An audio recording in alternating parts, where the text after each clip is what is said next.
Petrichor. Fresh, cool precipitation creates puddles in the cobbled streets of refuge. Outside, a half elven child giggles gleefully as their human mother makes a game out of dodging the droplets on their way home from a market. A tiefling man selling fresh pastries swings his stall shutters closed as he hands a drow priest a buttered slice of bread with a slight smile. Common folk pack into the buildings and stalls lining the main thoroughfare, waiting for the cloudburst to dissipate. And it does. As quickly as it began, the rain slows and halts.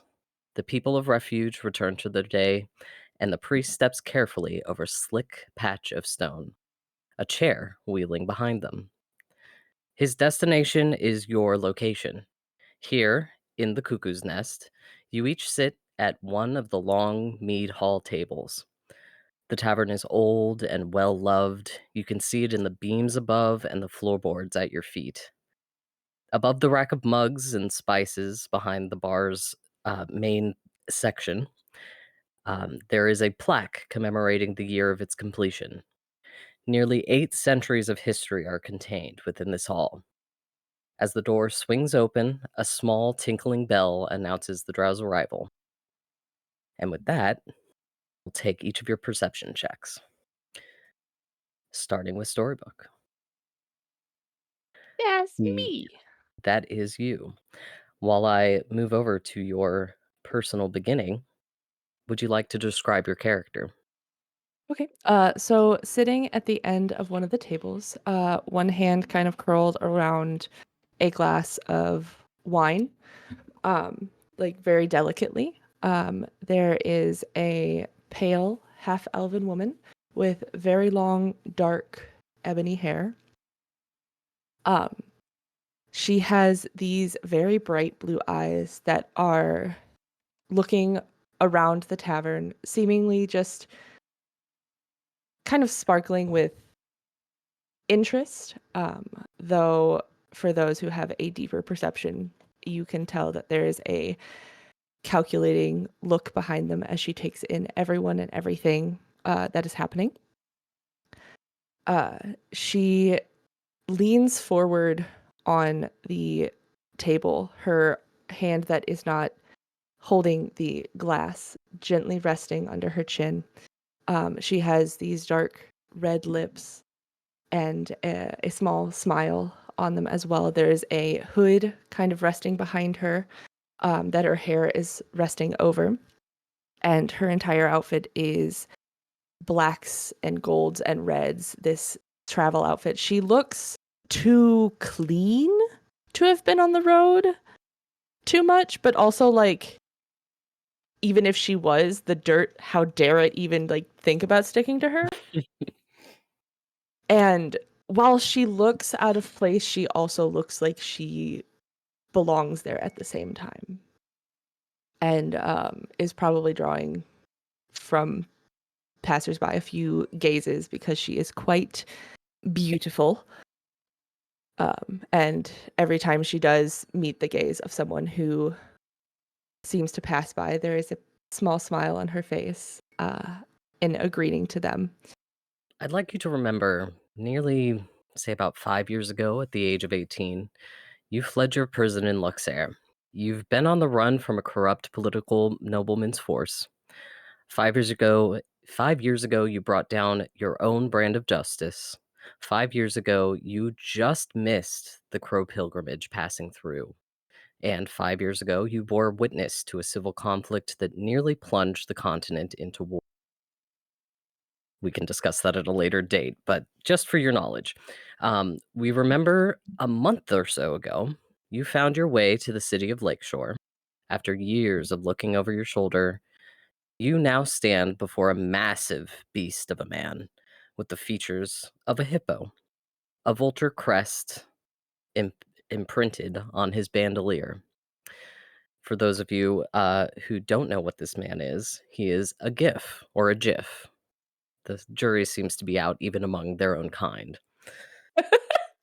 Um, but looking down at you, you've likely been doing your very best not to draw too much attention to yourself. But As he stands before you now, his deep voice says, "We've been searching for you."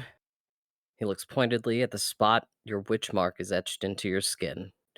Even though your clothing likely, I'm assuming, covers it, he knows exactly where it is. He continues, "We got the prickles, an unregistered crow which crossed into the city limits. That's you. Unregistered ain't bad, witch. You here for the pilgrimage?" You've been looking for me, darling. "Aye, Well, I am here for the pilgrimage. Do you have any information that might be able to help me with that? I'm not here to indeed." cause trouble. "No, I imagine not. Most crow witches and the crows of like, they're preparing here in Lakeshore before they move across the river. But you look a bit underprepared for travel of that kind," he says, looking at your pretty nice outfit. Well, I've always learned that you can't judge someone based on how they look. Fair But if enough. you're offering anything, I'm sure I'd be happy for the help. Mm, he kind of considers it, scratches at that bristly under jaw that those damn hippos have. Uh, and he considers a moment and says, "Well, with you being unregistered and all, I would recommend uh, making your way to refuge. It's about day's journey. Just got to cross the river there, and once you've arrived, I would recommend maybe taking your day at the cuckoo's nest. Then on provisioning day, which you would know, provisioning day is the day just before they set off for the pilgrimage. It's fairly common knowledge. Um, but I would recommend hanging out at the cuckoo's nest. That's where they'll be picking up the last of yous. I don't want any trouble. I'm just making sure everyone gets where they need to be." Well, I do appreciate it. He mostly you sense no ill will, nothing telling you in your gut that this beast of a man is trying to lead you astray. Um, why don't you go ahead and make a history check for me, just to get you where you're needing to go. Story. 10.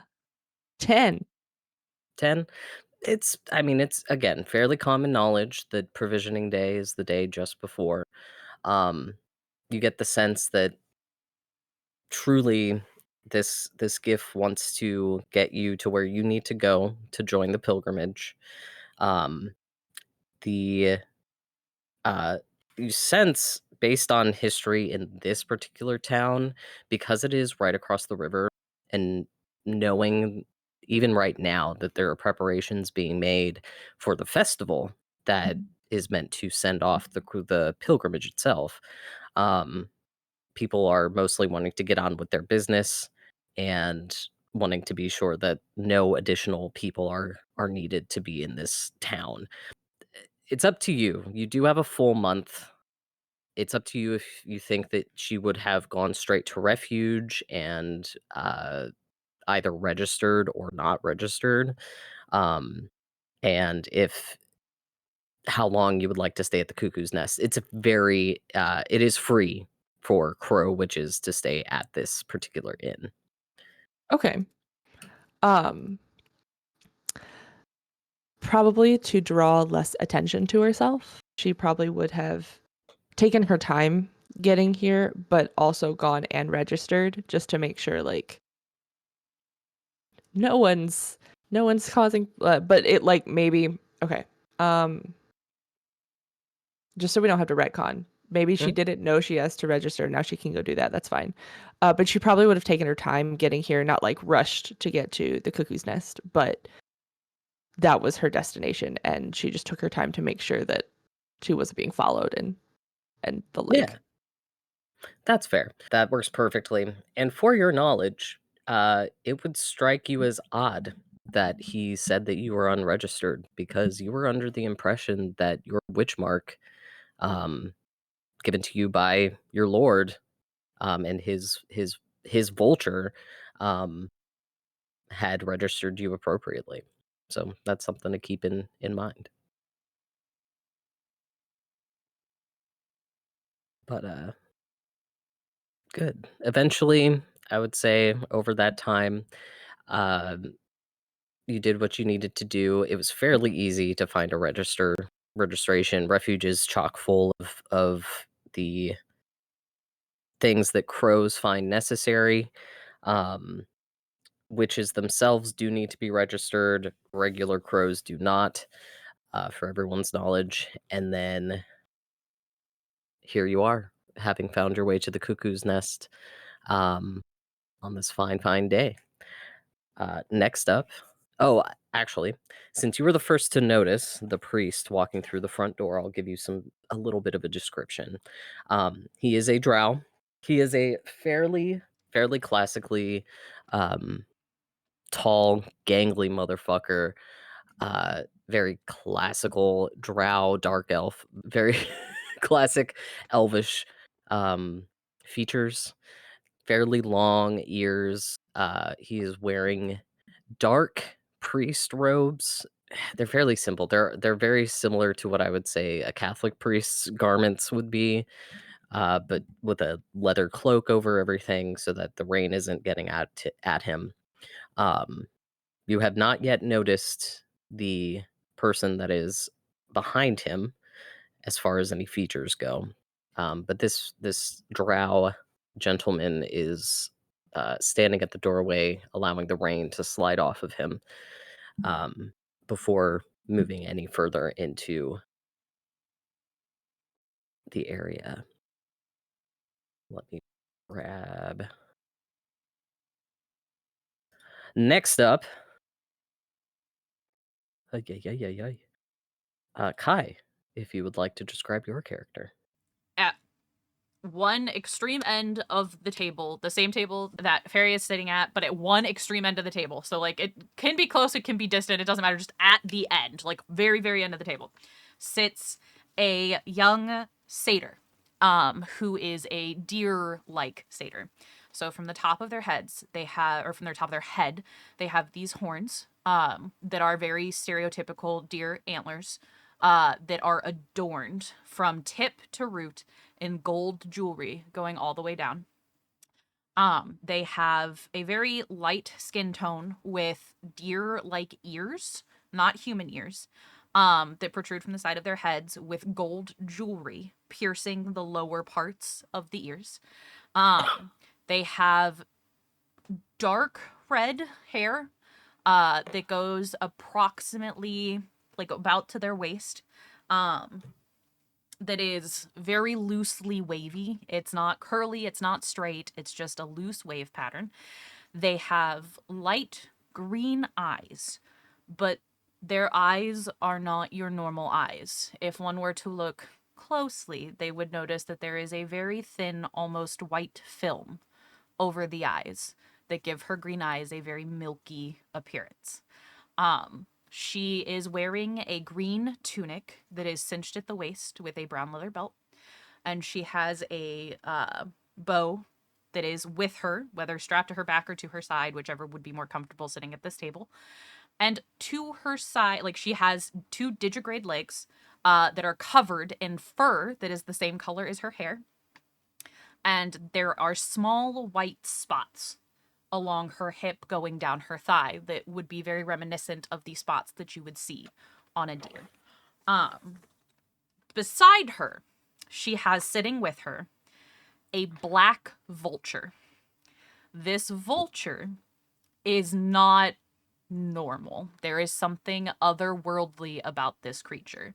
At the ends of its feathers, it seems to dissipate into smoke that hasn't sheen to it. It's not quite a sparkle, but almost like if you look at graphite, how it has that like light sparkle to it that isn't like glitter, but that type of sheen to it. And as it moves, it leaves behind a little smoke trail. And if as it takes a certain amount of steps, every 2 or 3 steps, a very light, almost smoky black footprint is left behind it of a bird. This bird does not stray very far from Kalani. It stays, which is this character's name. It stays very close to her, and it does not leave her side. It is being very observant of the people around her. It is watching this other person at the table as well as other patrons at the bar almost with intent. Like, it is keeping an eye on them, making sure that they are not moving towards the satyr in any ill-mannered way. And then hanging on the table, you would see a cane. This cane is hanging just off the edge, and it is for the most part what would look like a normal wooden stick with like a green almost vine wrapped around it. But the head is the head of a vulture, and it is a golden, almost like golden plated looking vulture head at the top of this cane. And that is Kalani. So for my clarification, is she pretty jingly jangly? Is that what you're about here? She would make a little bit of noise, not a ton. Okay. But she would, like, with the amount of jewelry she has on, there would be probably a slight little jingle to her, yeah. So I'd like you to remember back about 3 months ago. You remember the night that Kalani, you're sitting at the table at the head of a very nice farmhouse, regular stock, humble table. You've eaten here nearly every day, at least once for the past 14 years. Your mentor, Eivor, sits to your left. Parents are to the right. Um, Iolana and Leilani Moku, your two satyr parents. And let's see here. Tension is present here tonight, but not taught. You made up your mind, possibly years ago, that you would be embarking on this journey to refuge to join the crows on their pilgrimage. You're not here looking for permission tonight, and your family knows this. All the same, they wish to see you off. Your father presents you with traveler's clothes and boots, and your mother expresses that it is important not to draw attention. Um,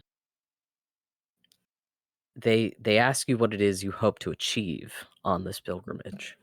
Kalani would look at her parents and just with a soft smile, independence. I want to stand on my own 2 feet and prove I can do it. But darling, you've done that here. It's not the same, and you know it. We want what's best for you. You're our only daughter. You're the only little girl I ever held in my arms, your dad says. Her smile grows a little bigger. And she just nods and, like, continues to, like, keep her head turned towards where her parents are sitting. I know, and nothing bad is gonna happen. I'm gonna take care of myself, but you gotta trust me. It's not you I'm worried about. It's the rest of the world. They're assholes. And your mom kind of puts her hand on his hands, asks him to calm down, although he's not really reaching a boiling point or anything. She crosses her gaze at you and says, "We just want to make sure that you understand what you're getting into. You've not been too far off the farm. Eivor, please help us out." And Eivor, very androgynous, I believe we said human farmer, rough hands, Mm-hmm. just dressed very common pigeon clothing, and just is like giving a shrug, basically, "Don't look at me." Like, um, and they nod and seem to understand what it is you're getting at, but they really are struggling. You can tell in their voice that there's something not settling, or actually, why don't you go ahead and give me an insight check? It's a nat 20. You have a sense that they're not telling you something, and it's something that's been boiling up over many, many years, because you know that their job as vultures is not only to track and kind of keep everything straight for the law of this country, um, but it's also to deal with those threats. And you've always kind of gotten a sense that it wasn't while they support you and the fact that you're a crow witch, you've always gotten the sense that there's something more to what it is that they're trying to do, and it's not just, well, we're trying to keep you out of the way. They've never painted it as anything more than, well, this will work out better. This is to teach you how to deal with what you can deal with. If that makes sense. Like there's clearly something more to their concerns than you just traveling alone because you're blind. Kalani would let out a sigh and just like look at her parents as best she can and just deadpan. Out with it. Out with what, honey? Out with I it. don't. You know what I mean. Mm-mm. Your mom looks at him and is like, we should probably at least give her a warning. And he sighs, and first he pulls out the string of Viatic. They are vulture teeth. Um, he hands them to you, and he says, This here is years and years of our family all in one place. You got 12 teeth on here. It's very awkward, man. You got 12 teeth on here, and you got one of each of ours. So if you ever need to look for us, then it's there. But we've been getting we've been getting word that crow witches have been disappearing. Now I don't like that now's the time that you've decided to go, but I understand, and I think, you know, if you ever need to find us again, just follow these two teeth, and he kind of runs your fingers over the two in the middle, and you'll be able to find us. But I just stick to the main roads, and don't be afraid to ask people for help as long as you think that they seem okay. You've always had good intuition about who you can trust, but just, don't don't trust anybody, but do. Your mom just kind of like pats him on the back. She'll be fine, dear. It'll work out. But that just he said his piece, kind of nods, and that's all they really have to say. Eivor not really contributing too much aside from she'll be fine. um, so I'm assuming, based on how much time it'll take to travel, likely that you would have been leaving the next day after this. It's going to take about 2 months.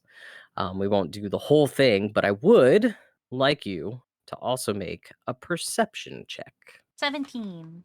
First of all, I did forget my own notes. Eivor did say it's important that you order a magpie at the cuckoo's nest on the morning of provision.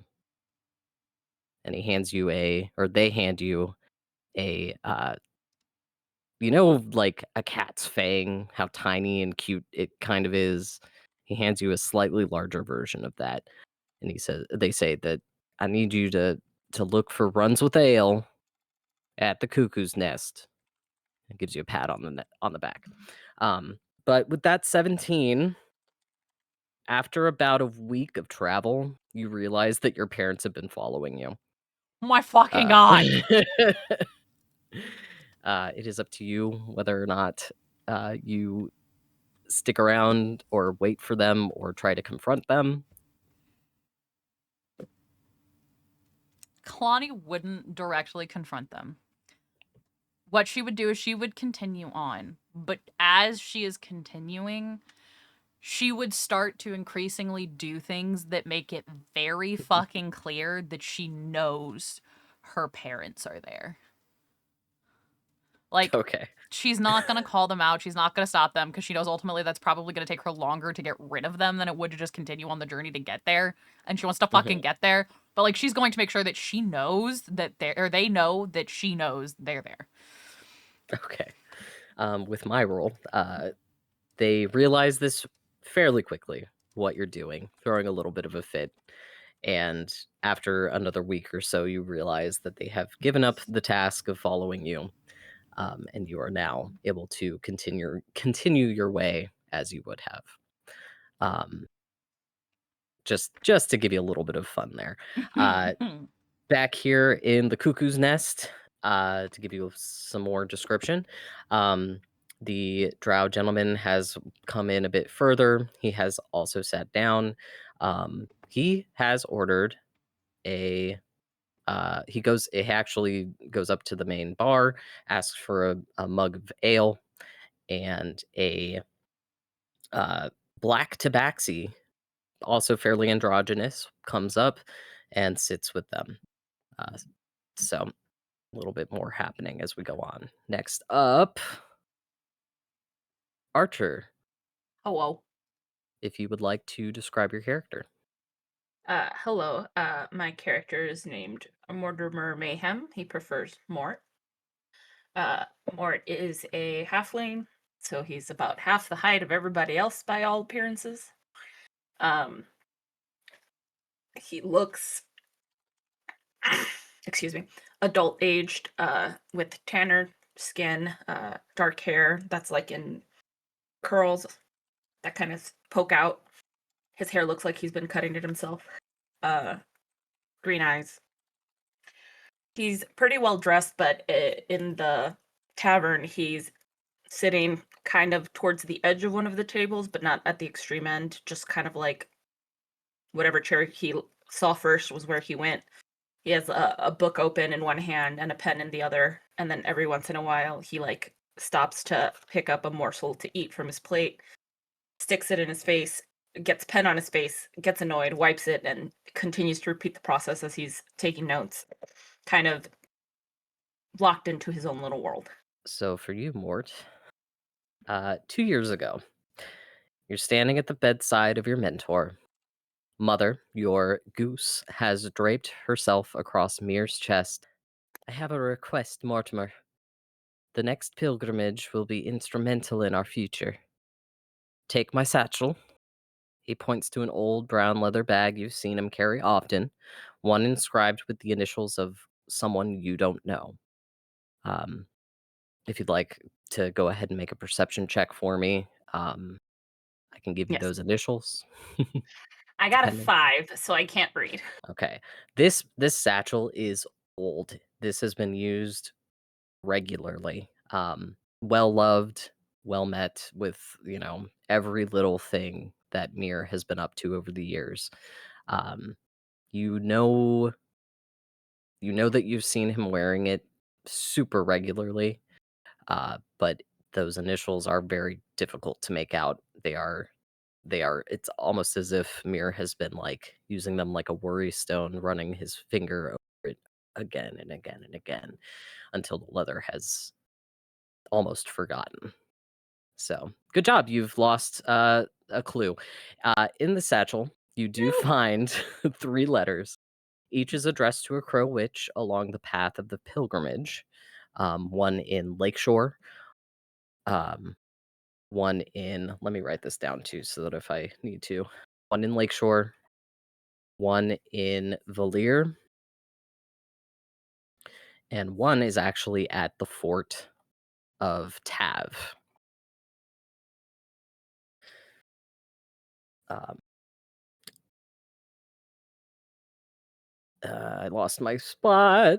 Oh, there's also a letter for you to deliver directly to a black tabaxi at the cuckoo's nest. Are you going to read that letter, or would you like to hold for now? I'm gonna read all four of them. Oh, all right. Well, I'm a nosy man. uh, I'm presuming they aren't all sealed. they are sealed, but Mm. I would say with a decent dexterity check, you can get that candle wax seal off of there and back on pretty well. And I would say do it in this case with advantage because I know how particular your character is. So you can do that. You can do that now for the whole thing. 15. 15, fairly simple. So the letters, each one of the letters that are uh, addressed to other crows simply states she lives. There are no other letters. There are no other symbols. Just the words she lives.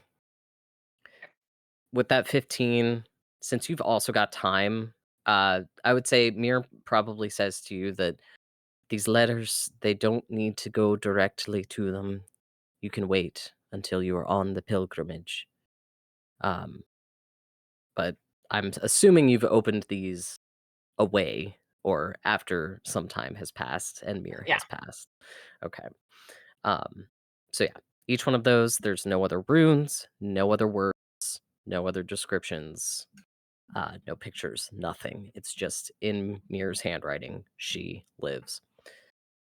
Is that all four of them? Just the three The first for the three. Crow Okay. Witches. The letter for you states Mort, I knew you would I knew you would open this letter too soon. On the day of provisioning, 2 years from now, before the next pilgrimage, I need you to go to see a black tabaxi at the cuckoo's nest. Their name is Runs with Ale. Um, please let them know, or please hand them this letter and have them read this next line. And there it says, "Please serve my boy a magpie on the morning of provision." So that's it. Just dash Mir's name. In the bag, you also find the satchel. Up to you if you choose to travel with it, but there are 10 gold coins and a string of owl teeth for you. Taking the bag. Okay. For my knowledge, do you think that Mort would have traveled ahead of time? Do you think that we arrived in refuge well ahead of time, or do we think that we just arrived on provision day? Uh, how far out of the way are the three Crow Witches? Lakeshore, Valier, Fort Tav? They would be pretty far out of the way for your particular one. Not to mention, it seems like Mir really would have wanted you to deliver these on the way, Mhm. um, because this is a matter of good timing. I think Mort would have ultimately gone early, but not like excessively so. So he's probably been at the cuckoo's nest for a little bit. Just kind of poking around. Hasn't showed the letter to Runs with Ale just yet, just because it hasn't been the morning of provision. Okay. I did have in here if you had arrived earlier, he would have, or Runs with Ale would have said, show up on provision day. I don't have time for um No, I'm but okay. like arrived early, but minding my own business until Okay. provision day. And once again, anyone who happens to have arrived soon found that this is it is free for you to stay. This is one of those places. Very good. At the front door, we're flashing over to a young woman. Her skin is quite a deep red. She has two ibex type horns protruding from her head. She has a lovely tail that is swishing out the back of her chair, and you watch as she pushes her way into the building. Um, for those of you with perception over the din here, you know what? Let me roll for it. She's speaking pretty loudly. She's irritated, and you overhear her saying, "Orin, you piece of shit! I asked you to push," and she's just shoving her way in her chair up to the bar. She is quite pretty. You can tell she is definitely a tiefling, but just a lovely looking tiefling wheelchair user. That's all I got for you right this second.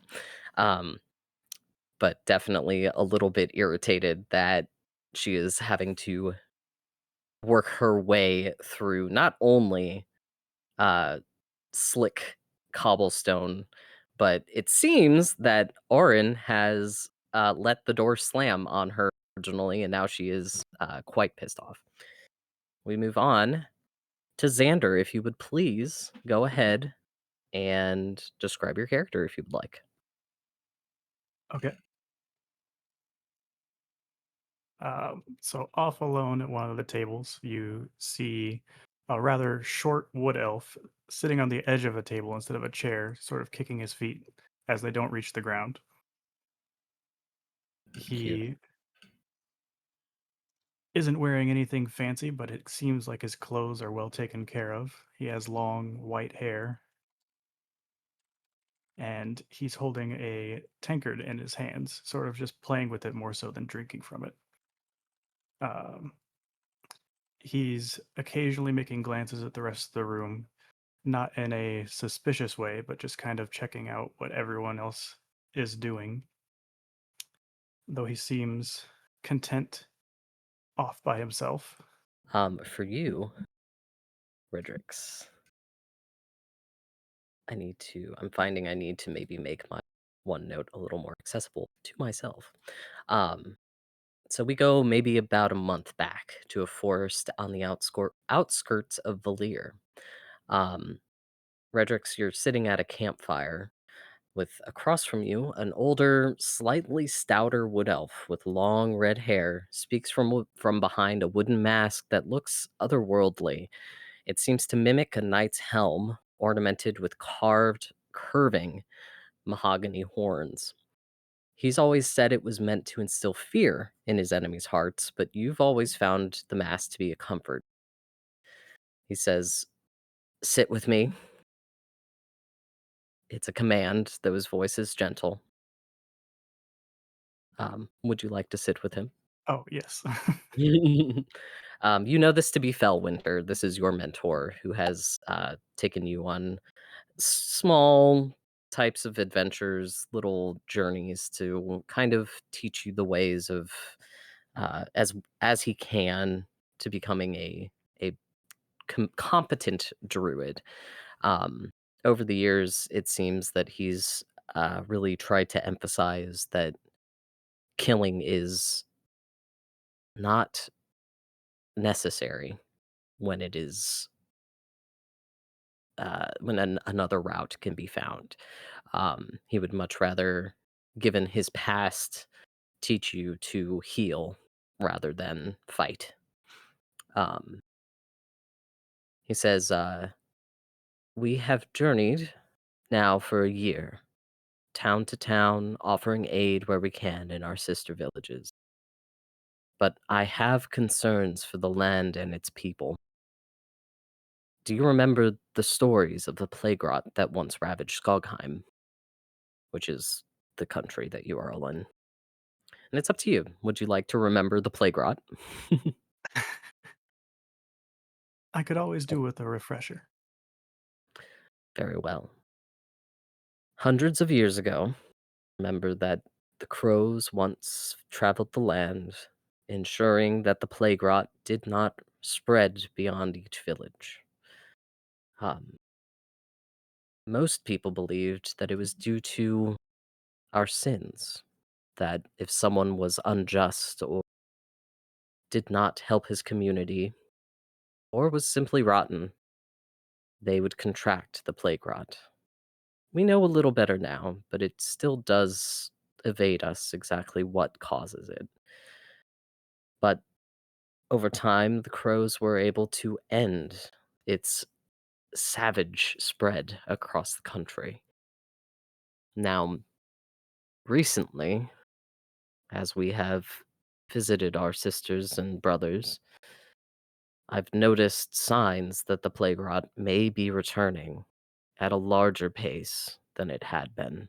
I know we hear stories every once in a while of people contracting certain types of symptoms, but I think that it's time for you to learn what the crows can teach. And that way, once you've returned from this pilgrimage, we can continue similar to the crows of old and see what we can do as we travel. Would that I mean, you really have no choice. He he speaks frankly. He's like, I I I really this is my command to you. If you have any respect for me, I think this would be best for now. Of course. Very good. We will get you as far as refuge. It's only from here probably 3 weeks. And once we've arrived, I will take you to the cuckoo's nest where you'll be able to stay um, unbidden, unnecessarily asked any unwanted questions. Um, but once you've learned the way of the crows, you can then return to us. I will come and find you. Um, and you know this to be true. You have much like everyone else, you've heard how the pilgrimage tends to work. They travel the entire country and ultimately end up back in refuge. So you are certain that you'll be able to link back up with not only Fellwinter, but the rest of your druid companions. Um, so he does hand you, um, what did we decide? Hawk. So uh, I think hold on.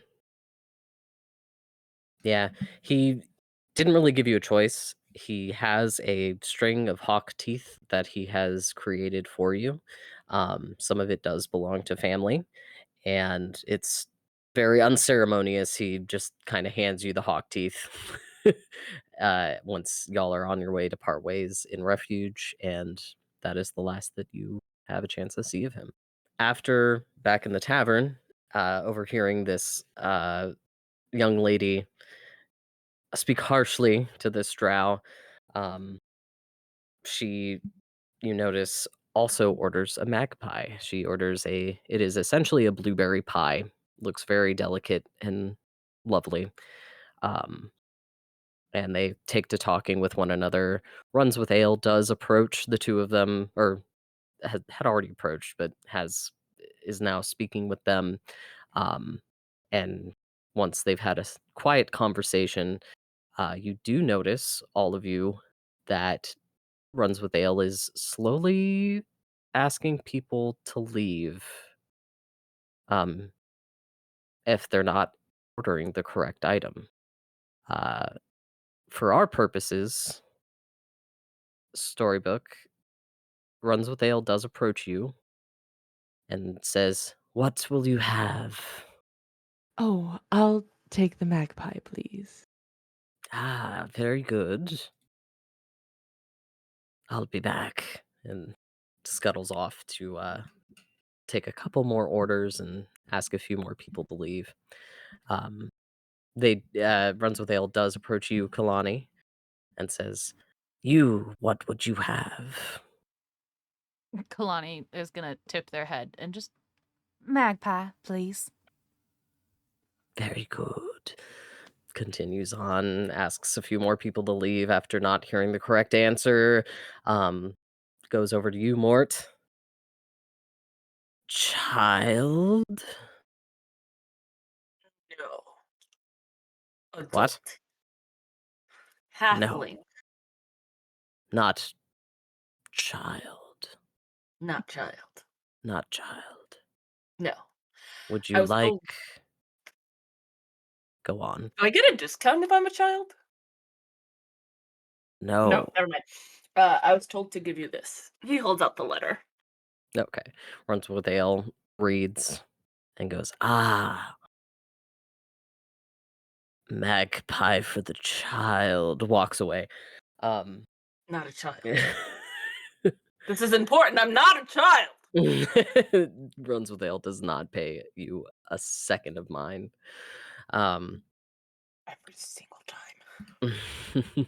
And then approaches oh my god, Redrix. After having asked just a couple more people to leave, it looks like there's just the 5 of you left, but is going to ask you the same, all the same. Would you like something to eat? Redrick sort of looks down towards his feet and just says, magpie, please. Ah, very good. And finally, if Dawn would like to describe your character. Sivri is a fairly young-looking human, long, straight blonde hair. The image of a wizard that you have in your head. The pointy hat, the robes. She's wearing blue robes with this blue, big, overly, like, pointy hat. Right? Like, that image in your head, that is what she's wearing. As she walks in, a book on her side, like she's not hiding. She is a wizard. Bright green eyes. A staff on her back. Like, stereotyped. As she walks in. Very good. I would say, since you arrived late, we'll say you are also just now arriving out of the rain, which, for everyone's knowledge, because it is the rainy season currently, cloud bursts have been appearing every once in a while, still kind of smattering the cobblestone with a bit of precipitation to make it a little difficult for everybody to get around. Um, I would say that because of this, you also hear quite a few groans as Runs with Ale is asking people to leave, but people also seem to know, you realize that once the Runs with Ale specifically has said something or has made a command, you follow it. Very highly respected individual. So yeah. Uh so Sivri, on your way in, remembering for you now, uh, you remember standing at his doorstep, having traveled miles from your family's inn at his. CS stands tall next to you as he opens the oak door to reveal a humble home. You remember how the space changed over the months, then years you spent under his roof. He never wanted a daughter, but it seems you were what he needed. Weeks ago, CS sat you down and handed you a blank book. On the front, a rune is carved and tattooed into the cover. You recognize the symbols and the pattern as the same he placed on the door to your room when you first arrived, a protective spell of his own making. In Draconic, he has worked into the leather the words spoken for. He then holds your hands as after he has handed you this book, and he states that, I need you to do something for an old man. He says, looking into your eyes. Do what? I need you to go on the pilgrimage. I'm no longer able to participate in the honor guard. And it would be a great boon to know that someone was there keeping an eye on things.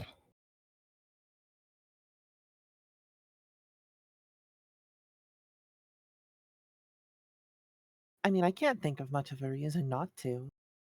Seems like a good excuse. to learn a few things. She's kind of got like a smile as He notices the smile and is like, "Yeah, I had a feeling this wouldn't be such a big ask.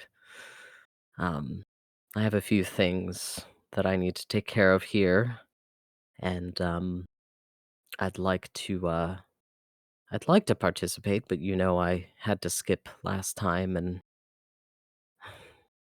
I think it would be quite a bit of a full circle if the person I consider my child to take on a bit of my responsibilities. Um, this would be a good opportunity for you to learn more about crow magic and perhaps come up with a few new things that you could teach me with your own magic." I think it could be very fun to come up with something to come back and teach you I after all this agree. time. He smiles and kind of gives a little bit of a sigh, saying, "I really did think this would be a slightly harder sell, but I appreciate your willingness." um, they're going to need all the help they can get this year. Um, just so you know, there won't be as many people as usual. Typically, you'd expect 150 to 200, but this year I think only about 75 will be going. Um, so it's not that their lives are in your hands. It's not a formal uh, position, but anything you can bring back with you would be extremely helpful to me. Um, he also goes ahead and hands you a string of pigeon teeth. Mhm. And with that, it's up to you if you would like him to escort you down to refuge or if you think that you would know the way.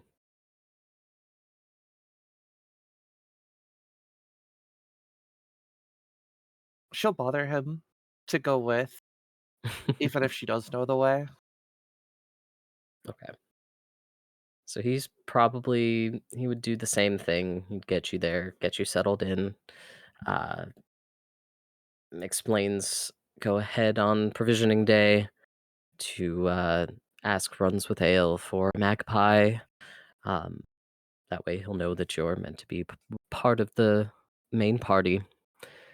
And from here, I leave you, and we will see one another again soon. For sure. Gives you kind of a little peck on the cheek and pats your head like he used to when you were quite a bit younger, and just walks off. So now today we are left with the five of you in the cuckoo's nest.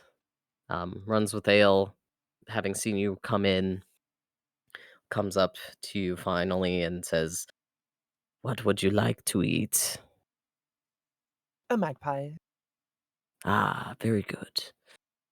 Well, why don't you have a seat and we'll get those pies out." Runs with ale goes to the front door, locks it now that the five of you are here and the uh, Arin and the young lady are also here to join whatever information is being given here. While those pies are being prepared, I will leave it up to you all if there's anything you would like to do while waiting on those meals. If you'd like to interact with one another, suss each other out, up to you. Kalani would just happily be sitting at the table sipping on whatever she ordered to drink, probably taking scraps from the table and feeding them to her bird. I will say you've probably gotten some looks with that vulture being in here, Fuck but that. none Kalani of those doesn't care. She people don't are know. here. She don't fucking know, Yeah, so it don't matter. You true. can't tell the Gotten fuck some off. She don't fucking know. looks is fucking hilarious. Yeah. Is gonna go up to the bar where the tabaxi presumably is. So I saw that that lady had her bird. Are birds allowed in here after all? That one is a service animal. You are a small child with goose. Mother is better behaved than any bird you've ever met. Mother Goose. I I swear to God. disagree. Your goose bit my tail. You kept calling me a child. I'm not a child. You are small, like child. Just You are staring at you. furry like cat. I don't call you kitten. I would prefer you did not. I would prefer you didn't call me a child. You're behaving like one. Maybe because I've been here for months and you continue to say child every time you greet me. Ah. And goes back to making the pies and plating them. Hey, goes up to Kalani. Close enough to talk, but not close to the bird. Did you get some sort of a certification for your creature there? Lottie would just turn and look in like the general direction so that her eyes are very clearly visible. I don't think I need certification. I mean, that's fair. I'm not asking because I think you shouldn't have your bird. I just think I should also have my bird. Bird equality. Does your bird serve a purpose, sir? Yes. Such as? Touching things so I don't have to. I think at this point, Fairy gives a little snort at the end of the bar. Kalani is just like open mouth Covers her mouth. staring. Like, what? Like, bro, what? No one knows about germ theory. I'm sorry, It's fine. germ theory? Yes, do you know about germ theory? No? No. Should I? Yes. Wash your hands more often. I mean, I 20 do. seconds. I don't know that I wash them that long, but I work on a farm, so I do wash my hands. Oh, a farm. Steps back further. Okay. Nice meeting you. Yeah. Nice bird. Bye. Vulture does let out a ah! You take this to mean hi. What the fuck? Claudia just reached out and like soothed the like bald headed of the vulture. You know, if now isn't a good time, Snow, I don't know when would be. I would like to activate my staff of bird calls. Oh my god. Is that the one you took? Yeah. Oh my god. Go for it. I'm so excited. What noise? Loud ass goose honk. As a hello my in God. return. Honk! Honk! God. You do notice in reaction to wow. that, out at the front door, you Oh, hear no. a very light pecking noise, just furious pecking. Just I didn't realize we were playing the Untitled Goose Game. This is great. yeah. The Oh my the goose God. noise that was created seems to have activated Mother and who is now my- furiously attempting to get into the building. And you hear still at the bar finishing up plating, you hear Runs with Ale say, "You see, this is what I mean. Uncouth for small child." Fairy has fully covered her mouth now and is just staring wide-eyed at the ground, trying not to burst out laughing I at mean- the interaction that just happened. At this point, God. Kalani is openly laughing. Like she is just sitting at the table laughing. Disbelief and like shock but also slightly impressed at the whole conversation. The vulture does appear like if a vulture could be aghast, like white woman clutching her pearls, like making that kind of an expression Oh, for those of you who can see. Very, very confused. I think you may have offended him, darling. No, that was just hello and goose. Does not seem like he took it that way. That's how Mother said hello and goose goes. That's Your all I mother got. taught you how to speak goose. Yes. What a strange Impressive. family. I suppose. You have a smoking vulture, and the goose is a strange. I don't understand. My vulture doesn't smoke. He can't hold any sort of clove between his beak. I'm gonna say Redrix kind of moves up around the corner here to still kind of be out of sight, but get a better listen on what's going on over here. Ugh, Very, very confused. not like Oh my god. pipe smoking, like there's and like little dirty foot bird prints on the ground everywhere.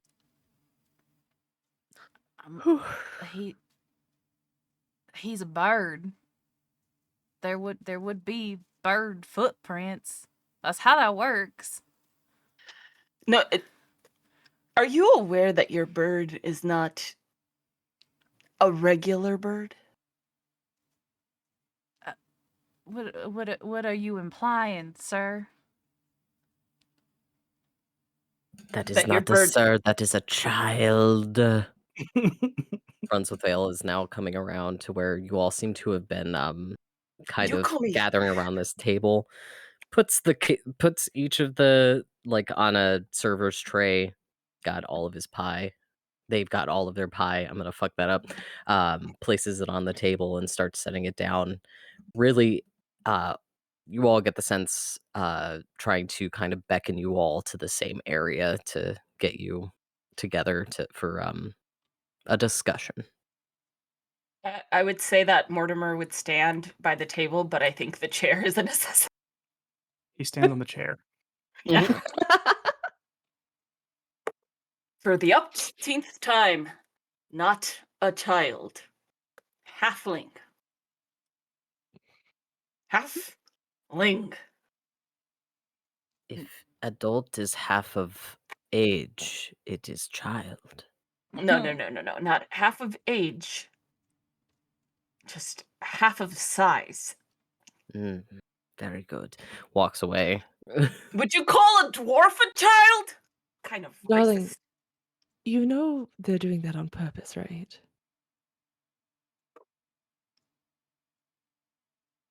For this reaction. They're trying to bring it out of you. I just want my goose.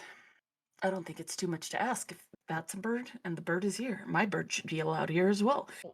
While these two are talking, Kalani is like leaning over and very like carefully petting her vulture, and she's just like, "Shh, it's okay, Karine. The mean man didn't mean it. It's okay," and just quietly soothing her fucking smoking bird. Real quick, Kareen. Carrion. Carrion is its name. Yeah. Carrion is how Carry on. Kalani pronounces it. Okay, it was just very close to Karen, so I was making sure. That's intentional, yes. Almost Kevin-esque from up, just very ah! Like even when it's trying to be quiet, it's loud as fuck. Maybe if I just leave the door open a little. Redrix is just staring intently at this very strange bird he's now standing next to. Weird bird, right? Yeah. I told you, not a regular bird. So rude. It's not a bad thing. How would you take it? Would you take it kindly if somebody looked at you and said you weren't normal? You mean being called a child for several months in a row? If the shoe fits. And then she continues to pet her bird. I'm just liking the energy in this room. Darling, you're creating the energy in this room. Who are you? I don't believe you asked me that before, so why would you I know, know? I'm asking you now. Fairy is my name. Very. Hmm. Um, And It's yours? regular to meet you. More. Right. It's regular to meet you. Frederick speaks to Kaylani and, excuse me, miss, what type of bird is that? Kalani like looks vaguely up with her hand stilling on Carrion's head and just a vulture. This is a vulture. Are you sure? It doesn't look like any vulture I've ever seen before. I'm fairly certain. My family's bird. It's a vulture. Well, it's a very lovely vulture. Kalani's gonna like gesture in the direction of where Mortimer is. See, that's how you be polite. That's untruthful. Frederick's face turns red, feeling like he caused more trouble. Darling, don't listen to him. He's having a tantrum.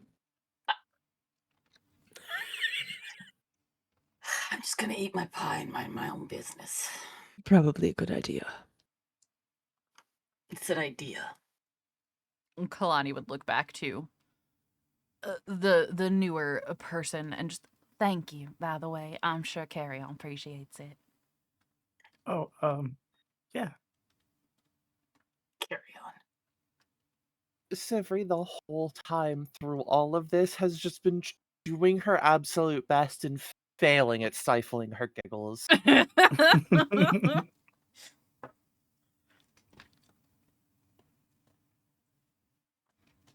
Good.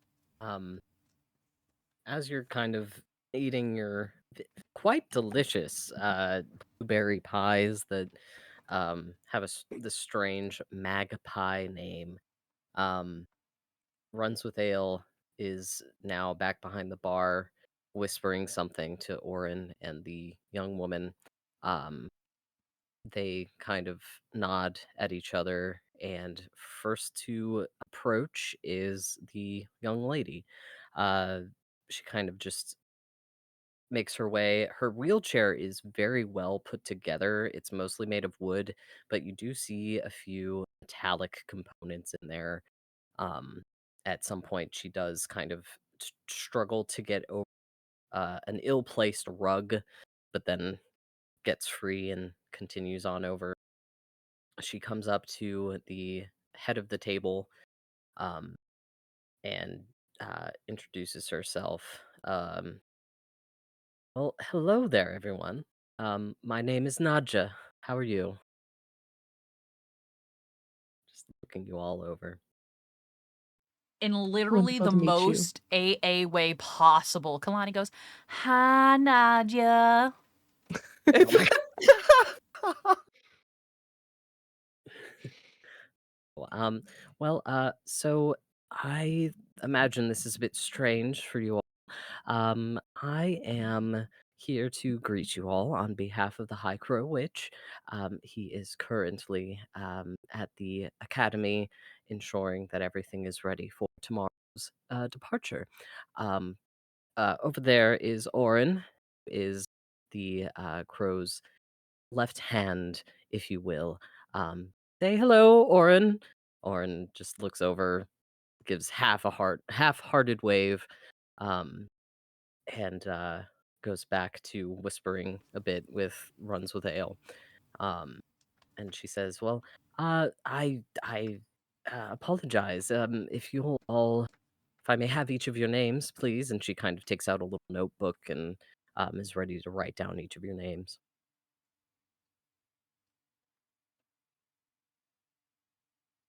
Sivri Vale. Well, very good to meet you. Who, if I may, did anyone ask you to order this particular meal? CS Vale. Siest Vale, very good. And you, dear, with the lovely, lovely adornment on your head. She's trying to be polite. She's trying to ask Kalani specifically, but the rest of you can see that she is looking at Kalani. Obviously, Kalani cannot tell. With the oh, the Vulture. vulture, yes. Oh, me. Kalani. My name's Kalani. Kalani. And who asked you to order the magpie? That would be my adoptive father, Avor. Avor. Very good. From the uh, common lands, I believe, yes. And you there with the white hair, yes. I am Fredericks. Fredericks. And your person who asked you to order the magpie? My master Fellwinter. Fellwinter. Goodness, okay. Very good. Um, and you, um, halfling. Finally. My name's Mort. Mir sent me. Mir. Goodness. Exciting. Uh, and finally, you, lovely, if I may. My name is Fairy. Very. So that I don't goof this up, will you please spell that? Fayre. Thank you very much. Um, and were you sent here to by anyone in particular? There was a lovely hippo who informed me where to go. A hippo. Uh, was he Vulture by any chance? Was he Vulture by any chance? He do you Yeah. remember the Yes. onyx bandolier, a little crest? Sorry. Yeah. Um, Yes, he was. very good. Okay. I believe I had received word that there was someone who had slightly lost their way and needed to be nudged in this direction. So, very good. You're all accounted for. Well, I am very excited. This is the um, only group of crow witches that we will be receiving this year for their first pilgrimage. Um, the High Crow would like to greet each of you personally, as this will be your first instance of undertaking uh, the journey. Uh, I apologize, I haven't gotten my feet under me just yet. Down and kind of laughs about her predicament as far as her feet go, and just sort of looks at you all. Well, uh, I guess. Uh, Quellic, the High Crow, will be ready for you very shortly. I'm hoping, but my job and Orin's job, she yells at him, is to prepare you with any questions that you have as far as what the expectations will be, or really to see what your expectations are and what you would like to get out of this trip. Most people they come along to um, further their political standings or to make good on trade routes. We have, unfortunately, because of the last year, we'll be having a smaller group and there will be fewer opportunities for people to really have the opportunity to put us into a spiraling civil war. She kind of looks off into the distance and dissociates. Um, but yeah, if there's any questions that you may have, I should be able to answer them, or we can Last just head over. year, Yes, 5 years ago, I should say.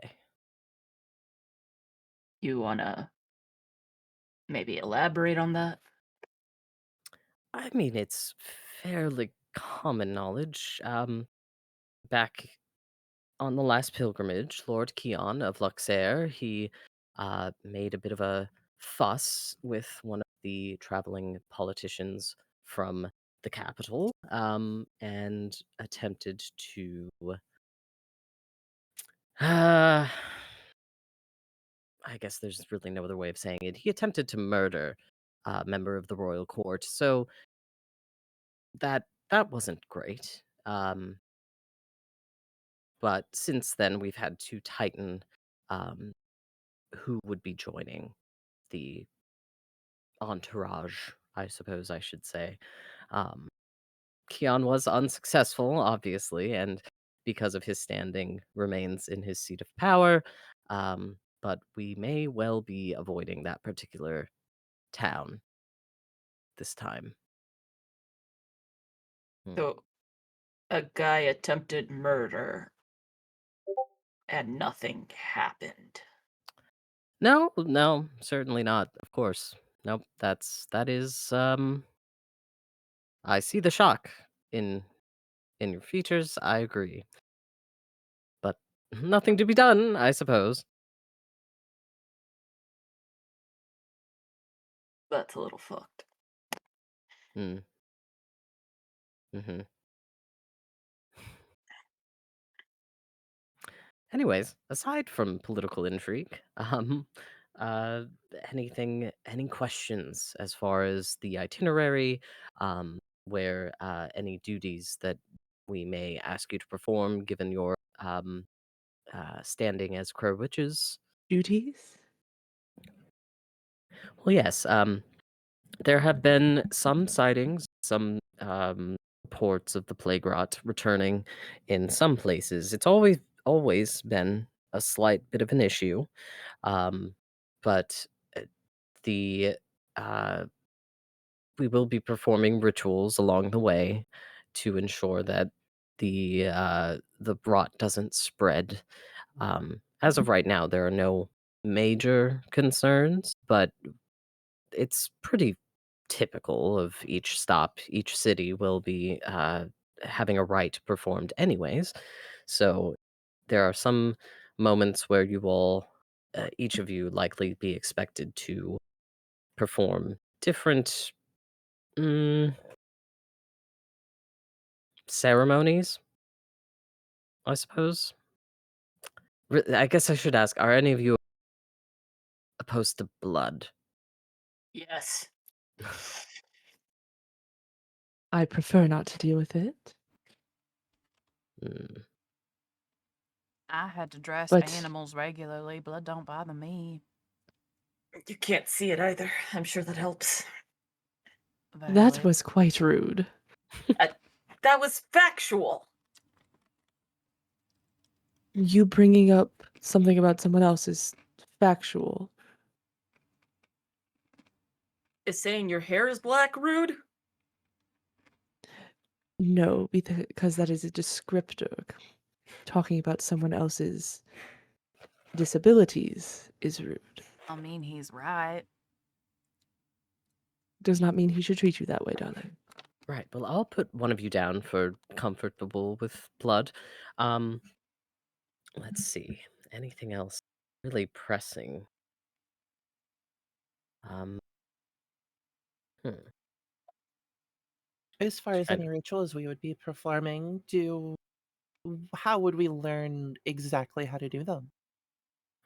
oh, well, that is a good question. Quellic himself will be happy to teach.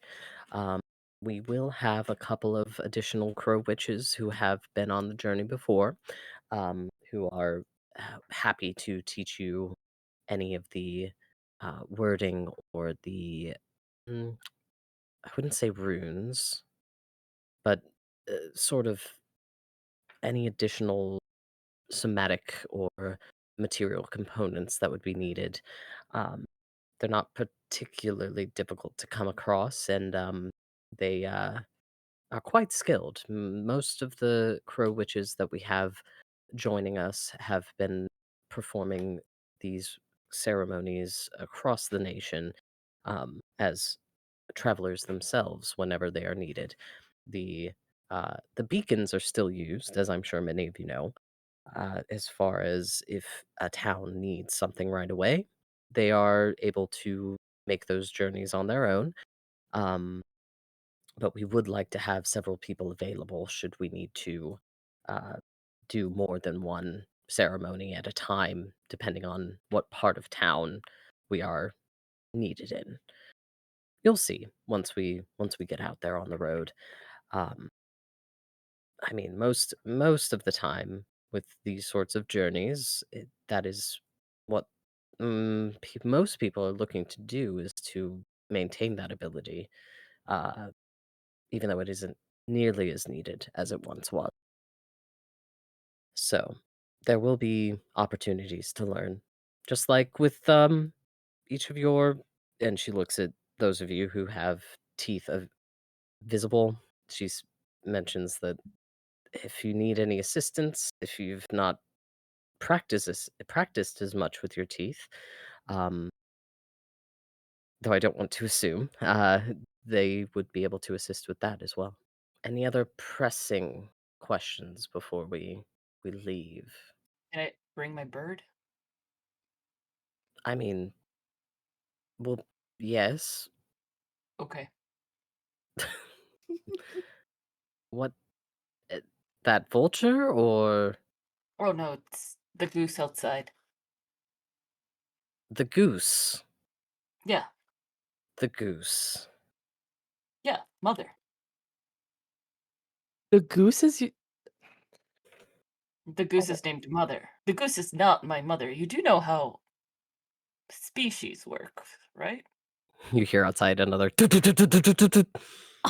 I do. I just did not realize that you needed a babysitter while you were here. Can I quit? Oh, would you? No, but it would be nice. Well, interesting. Yes, the goose should be fine. Odd choice of companionship, but who am I to judge? I carry around an entire drow. I think my goose is more helpful. That may be. Well, shall we?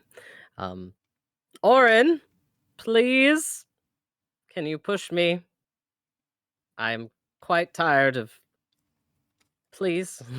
Orin kind of rolls his eyes at the bar, pushes off of it, gives a little nod to Runs with Ale. And you don't, just for the record, you don't get the sense that this is a like necessity.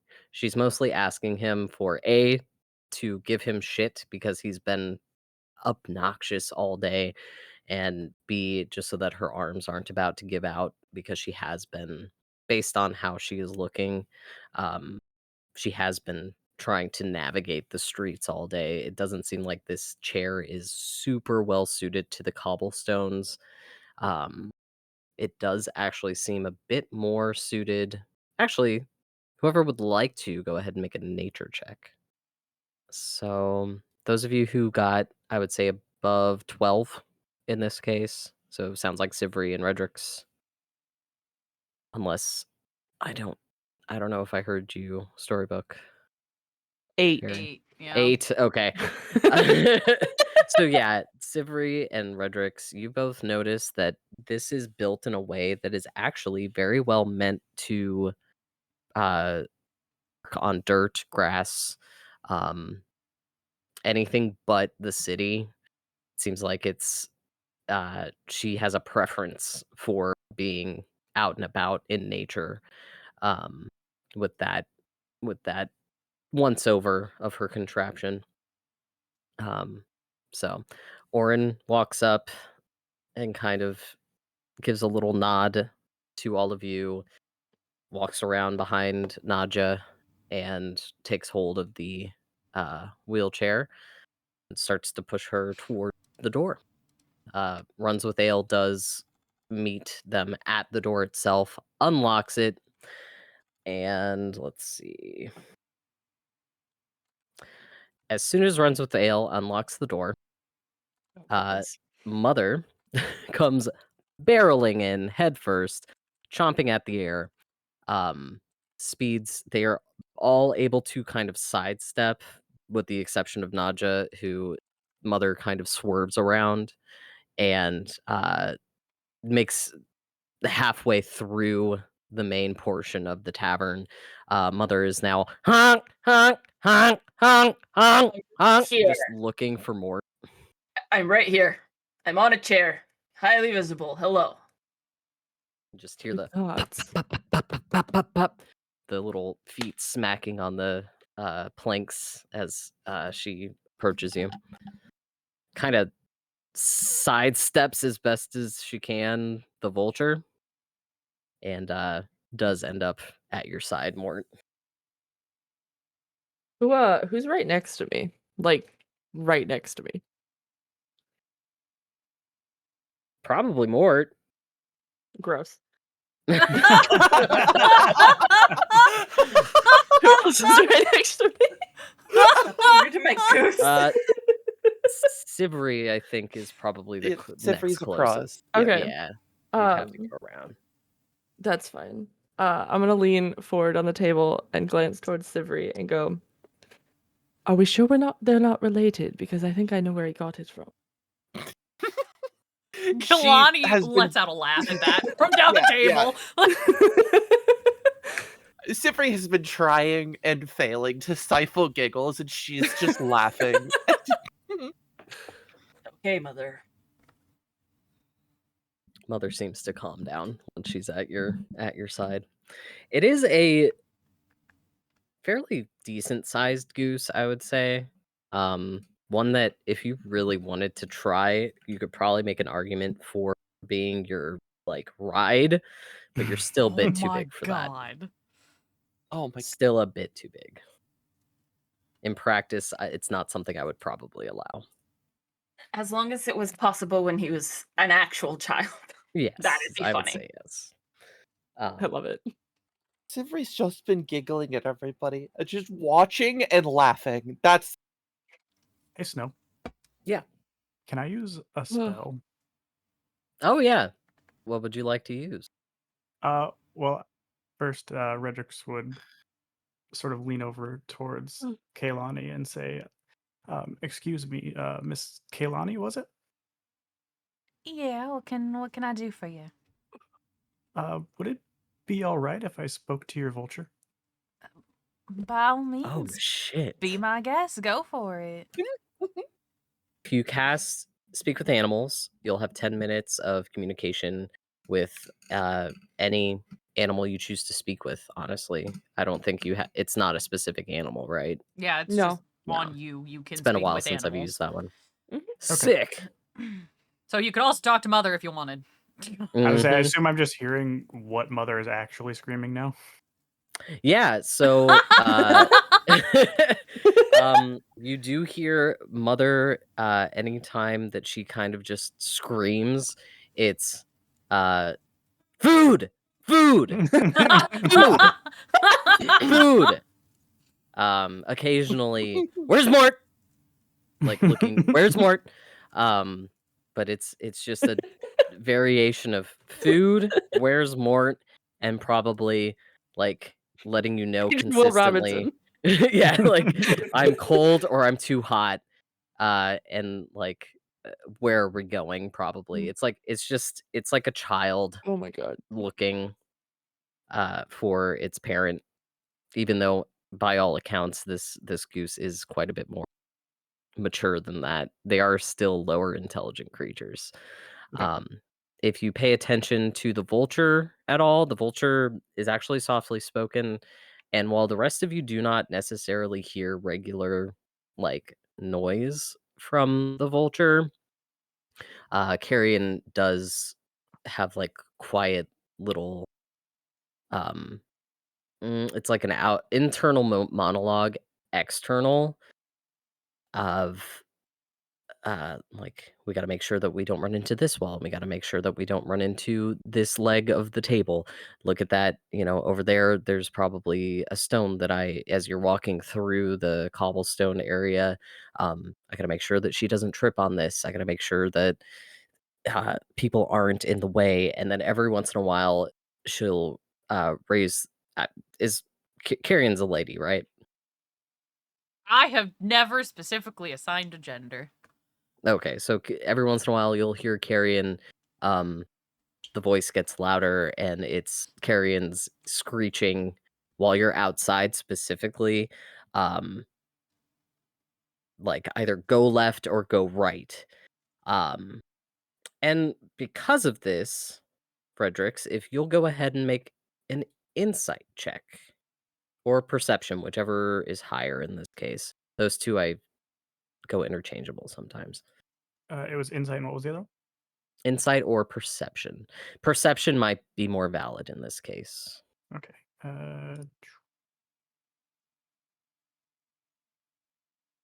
So +6. Yep.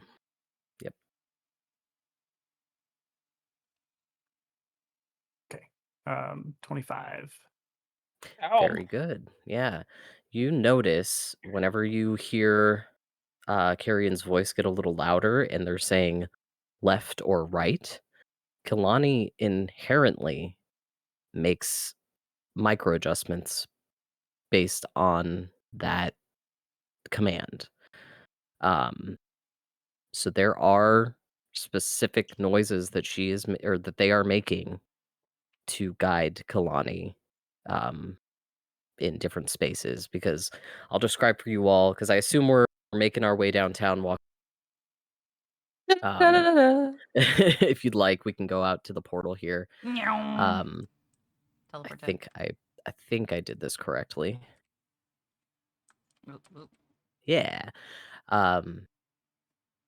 As you're outside, Carrion has taken to the sky and is screeching at Kalani when necessary, making these micro adjustments to ensure that she is not running into anything, that there's uh, no disturbances on the way. At one point, you do hear Carrion scream, "Get out of the way, motherfucker!" And for the rest of you, you do notice this particular screech because it's different than anything else you might have been hearing if you're paying attention. But it seems like to you, Redrix, that these different screeches are meant to mean something to Kalani, and that they are also meant to frighten anyone out of the way who's not paying attention. Well, I was gonna say, 'Cause are they walking in a crowded area at this point? At this point, it's a little bit more. More people have come out of the woodwork. They're still going on with their days trying to get from one place to another. It's not impossible to get through. It's kind of like people are sticking to the sides, or in this case, like to one side, because 'Cause- they're trying to get one particular place. What I would say is, because if they are out in the open walking, because this is a sight that you guys would, it's not subtle. When Kalani is walking and when Carrion is guiding them, above the Carrion kind of glides above them with this screeching, but because Carrion is a smoke based creature, you have this satyr, this happy-go-lucky, cute-looking satyr with this black fucking vulture over their head and like slightly in front of them, just trailing black smoke as they go walking down the street, which tends to create somewhat of a birth around Kalani. Yep. Important visual. Anyway, continues now. Yeah, that is very good. Yeah. I would like to, if I may, directly talk to Carrion. Pop off king. Then Yeah. Carrion's busy. Pop off Well, no, king, it's fine. I will say, how would you like to get Carrion's attention? So I think I would just speak directly to Carrion and say, excuse me, Carrion? Carrion gliding a few feet ahead, like up. You see the long neck peer down at you. Yes? You are certainly the most unique vulture I've ever laid eyes on. Could you tell me a little bit about yourself? I look for things.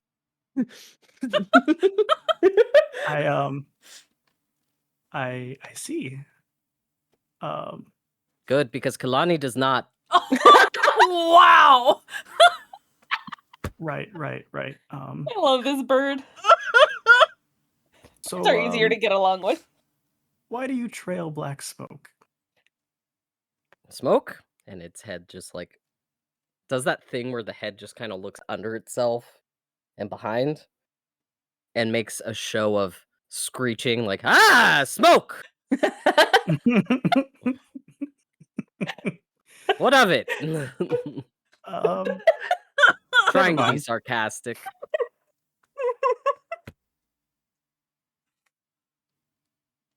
I love speak with animals. You seem to be doing a lovely job. Carry on. Carrion will carry on. Not the puns.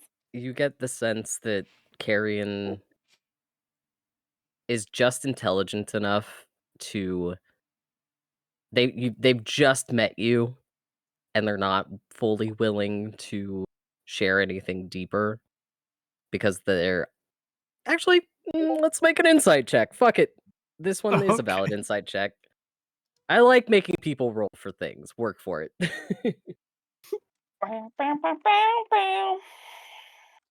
And this gives you good practice. Oof, 10. I mean, it's a vulture. Like, you get from at least enough of like, I've just met this creature. Maybe it doesn't want to share every little detail about itself. Also, it's at baseline, it's got a job to do. It's doing it. So, yeah. But maybe try again at another time. Maybe they'll trust you more. I was gonna say, you got 10 minutes of just listening to these two fucking birds Yeah. go off at each other, so. I will say, after a while, it does get a little tedious because you do start to hear the two of them bickering. Very poorly with each other because they don't quite speak the other's language, but it's enough. And the goose is like, at some point, being like, hey, hey, hey, hey, hey, hey, hey, hey. And Carrion's just like, shut mouth.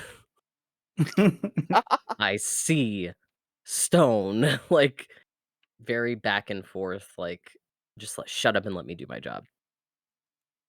Pay attention to your small creature.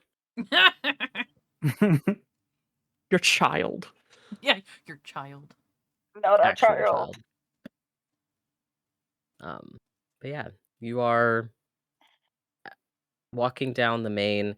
I would say main thoroughfare leads over. Orin and Naja are ahead of you all.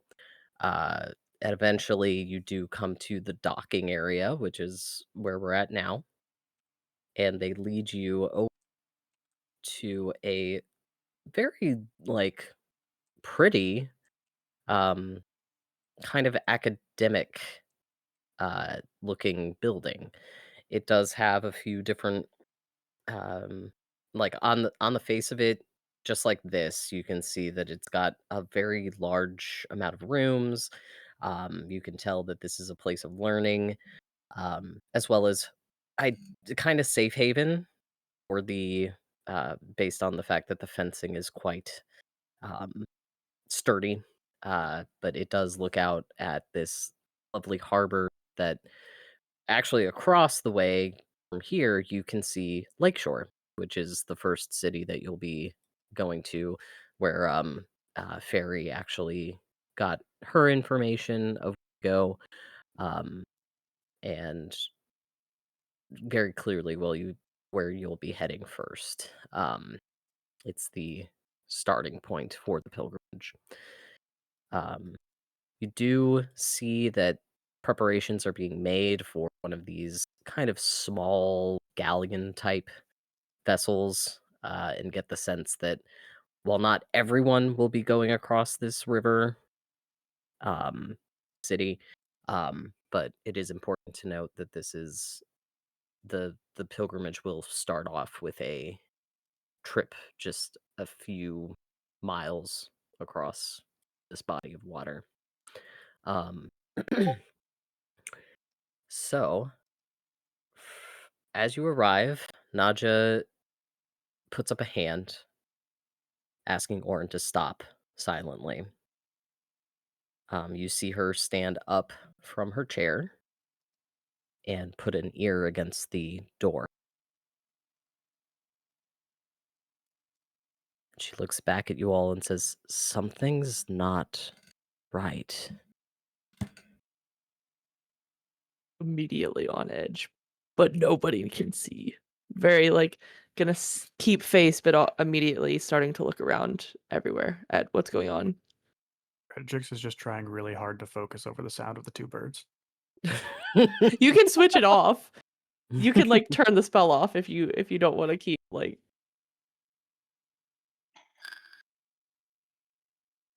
It's funnier But if I don't. okay, but can I make a like a perception or something Yeah, go just for to it. like? I was gonna say Kalani would like lean in, like off where. Inside. Okay, well, my Kalani would fairy like guy has decided that it doesn't want to gesture do shit. at the door and be like, "May I?" Like to press their because other senses to press their ear against the door and try and hear what's going Yeah. on behind the door. Okay. So they follow Vulture up to the door. It was a 13. 13. LOL, I also got a 13. Nice. It's my Um favorite. it was a pretty low DC. You can hear inside footsteps that are kind of hurried. And a lot of shuffling. You can hear someone yelling at another person, um, just saying, "Make sure that door is closed. Don't let anyone in, and you gotta find that page." The other one yells back, "I'm looking, I'm looking, I'm looking." Bunch of more footsteps. You hear a third voice saying, "We found the High Crow. Don't let anyone in. Make sure they don't see what we're doing." And actually, on the side there, one of the windows, you see a little bit of ink is thrown against the wall. It looks like just a really poor attempt at blacking out the windows. Um, but it's mostly effective. But the main things that you're hearing are somebody's in a hurry and something ain't right. Someone is threatening the High Crow's safety, it seems. Kalani would kind of take a step back and just out loud, but in like directed towards their guides here. This is where we're meant to go, correct? Is inside this building? Yes, this is where Quellic wanted to meet you. Well, it seems we may have a fight on our hands. And you quietly hear Kalani like grip their cane a bit tighter and whisper the words, "Keep calm." And the cane turns into a longsword in their hand.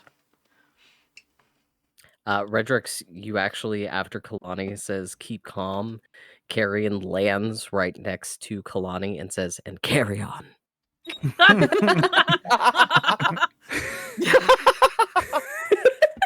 Redrix just sighs. I'm sorry, Kai, you set me up. I know I did. It's okay. That is fucking amazing. If I may. Um, Could we check if the door is unlocked real quick? How would you like to go about that? Try to turn the doorknob without being noticed. Make a. Let's do sleight of hand. At the mention of maybe having a fight, Sivir casts Mage Armor. Yeah. A 6. Oh boy! All right. But okay, so we've got Mage Armor cast. see. What was the result of checking the door? So, Bad. bad.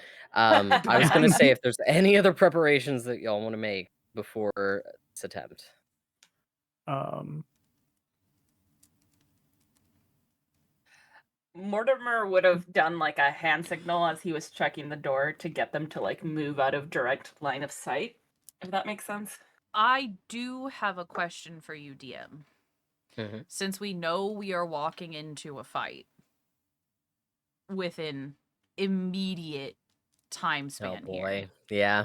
Mm-hmm. I was to say, is it okay if like I ahead of the combat, like I would just go ahead like as we're walking in and get that ready before initiative starts, like to channel my animal companion. Oh yes. Yeah. Because like this is not like a surprise round or anything. Like we know what we are walking into. See, I thought you were gonna do some rogue shit, but I I'm know not a you're not rogue. I'm a I know. ranger. So if I could just preemptively go ahead and like channel, like as we are walking in, channel my companion before initiative starts. The While you last do thing. that, Mortimer, you try to. First of all, the door handle, you have to reach up. This alone is giving you a little bit of trouble. But once you get on your little tippy toes, you grab hold of that handle. Your fingers slip ever so slightly as they twist on. This is like a more modern, like you have to turn it kind of thing. It's a handle you're turning. Um, as you do so, it kind of makes the knob do that little kind of noise, and the door handle kind of fuzz. It is open. The door, even though it didn't like you didn't get a good opening on it, you have no control over how quickly or slowly it is opening. So now the door is just Can I do a performance roll here? Or sure. What are deception? you trying to do? I'm gonna try to convince him I am a small child. Oh, Oh my my god. Go for it. 19 plus 1, dirty 20. Dirty 20. Opening that door. I'm gonna have just you, Mort, use the portal, and I need to as well. Stepping inside, you actually don't immediately see anything. Are you going? Would you like to make a look around? Are you Yeah, going any perception further check. in?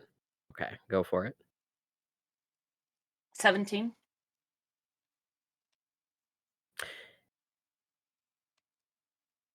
Just to the right of the entrance, you can see two individuals preparing with their backs against the wall for whatever happens to be coming through that door. You gather the idea that as that was slowly open, they were able to, those footfalls you heard were them running to get prepared behind the entrance there.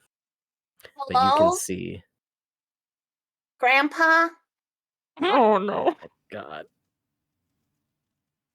Oh, Jesus Christ. Grandpa? Uh, who's there? Hi. I'm Morty. Who are you? Oh, Oh my god. Morty, my apologies. No one was supposed to be coming by today. They didn't say. Kind of gets on one knee to get to your eye level. Here to surprise my grandpa. Oh, well, who's your grandpa? He's my grandpa. You know my dad's dad? Right, but You know who? how to have a grandpa? You don't have a Oh my grandpa? god. What the Oh, That's so fuck? sad. Yikes. Oh, Yeah. fuck. Well, he's not here.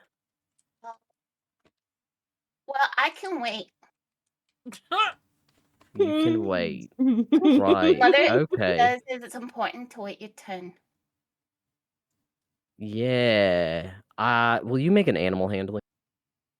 Oh no. Oh no.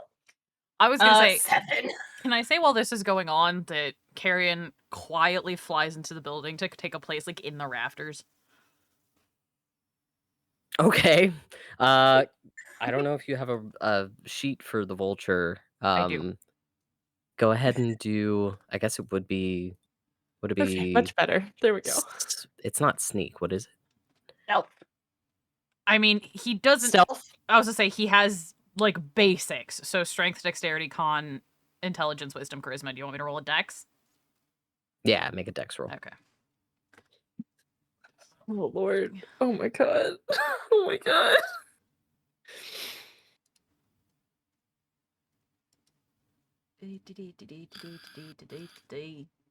That's a 9. As Or and what did you make for your animal handling? 7. 7.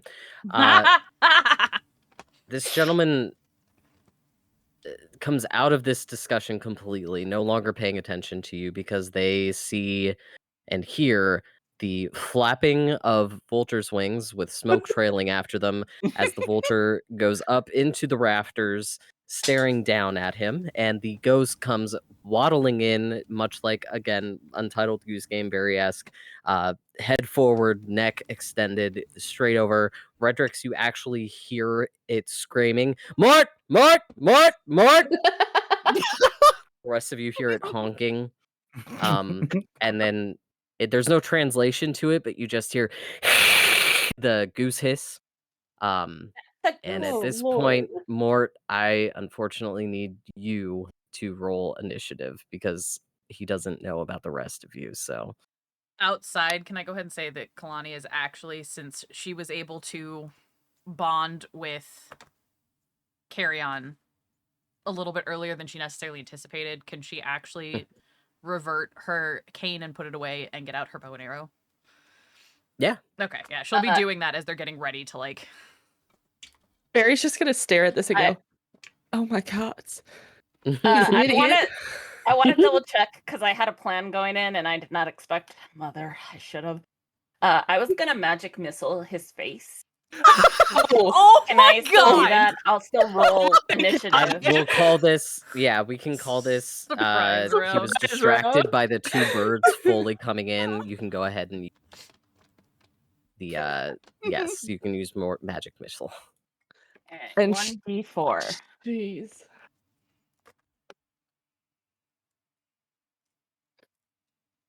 That is a 4, my friend, on a 1d4 plus 1, so 5. So 5 damage. Yeah, and I got Per a beam. 17. I'm gonna re-roll because I moved my die. Sorry. That's a 9 plus 3, 11 this time. I don't remember my original initiative, so 11. Well, to Magic make missile this fires easier, 3 beams, by the way. So that's 15. oh yikes. Great.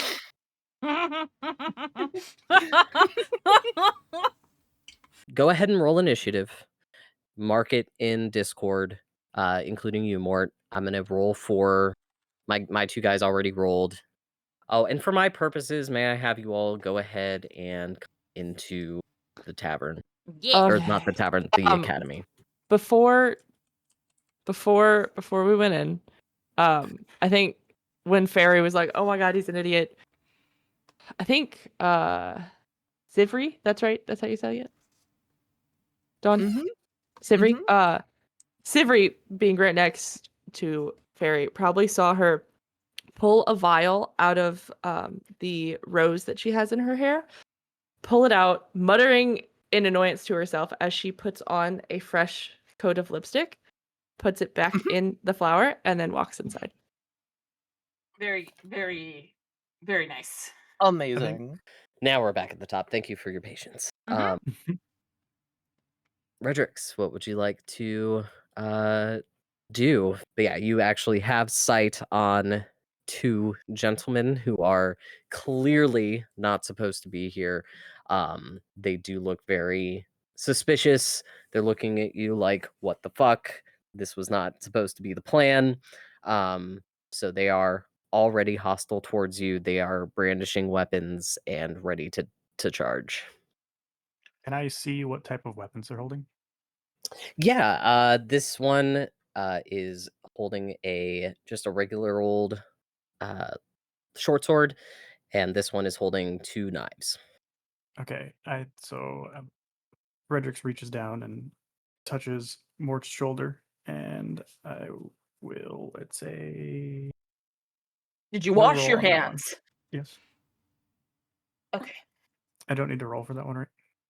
No, I don't think you have to roll. You just have to choose which resistance you're giving them. Yeah. Yeah, okay. So I will give him, you said it's a short sword, right? Yeah. So slashing, I Okay. assume. I didn't know if it'd be slashing or piercing. We'll say slashing resistance and say, be safe, little one. We're the same size. Mind you, I'm pretty sure Mort is the oldest of everyone here. Pretty sure. Yeah. And then, does that end my turn then? Yeah, how much did you only move? Like 5 feet? Yeah. I would say that since you're not engaged in battle, if you really wanted to, because I'm allowing everybody to do another round of movement if you want it, you still have 25 feet that you could use if you really, really wanted to. Okay.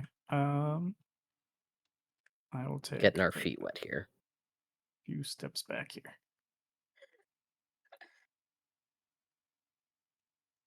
All right. And I think I'm good. All righty. Mort, you are up. I'm gonna go ahead and hit the man with a firebolt. Great.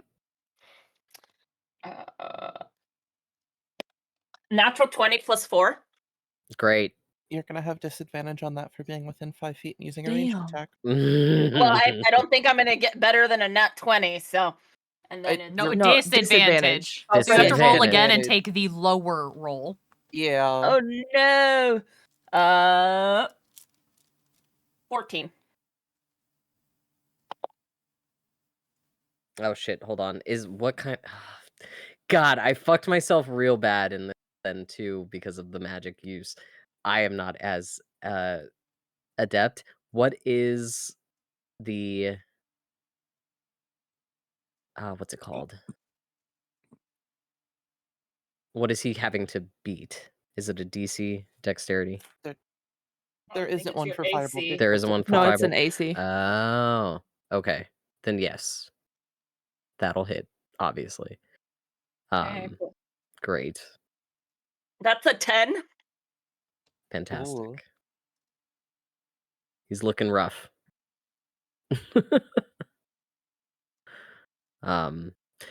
Remind me what flanking does, y'all. There's a melee Advantage. attack rolls if more creatures are on opposite sides of an enemy. Flank only is optional roll DMs. Oh, I don't have to use that. Yeah, it's an Either optional way, roll. you did your damage. We're gonna say that. Good. That's great. Would you like to make any more movement? I think I can't move without giving an opportunity attack, so I'm just gonna stay there. Okay. And this is just from your regular spell list, right? It's a cantrip. I have it through something that gave me a wisdom cantrip. I think it's my Okay. wreath. Yeah. But yes, this is from my regular spell list. All right. So, Mort, you said you were good? Yep. Cool. Next up, we have Otto. Let me see how far away. Sivri, you are able to see down the hall. If you zoom out, there is a gentleman. See how far, because I'm lazy. Very good. About 55 feet away from you, who is very clearly shaking and is currently hunched over as though like a predator to its prey, um, over another drow way in the back there. He is breathing very heavily and appears to be ready to pounce essentially on this this other drow here, just for flavor there. Um, he is not taking that turn just yet. So we're gonna move to Kalani. What all can Carry On see from its position, like in the rafters of the building? From here, it's everything in this room. So the placement of all that, I would say that the rafters are. Oh, that's a good point. Like, would you be able to see this guy? Yes, Carrion can see that guy and this guy. Okay. Because I'm gonna say that it's an open sort of area in the front here, because then we get up to the second. Yeah. Kalani is gonna take 5 feet of movement to move this way so that they can get a clear shot. I'm gonna punch you. What was Why? that circle? Nothing. Oh no. Okay, go on. I thought that was Kai, not me do accusing shit. someone. What? It's fine, go. I am not going to be like Laura Bailey. I am going to cast Hunter's Mark on this fucker back here. This one. And then we're going to... I got in trouble. Got me in trouble! What the fuck? I'm sorry. And then we're going to shoot with our longbow. That is a 17 to hit. That will hit. Okay. Hang on. And then a d6.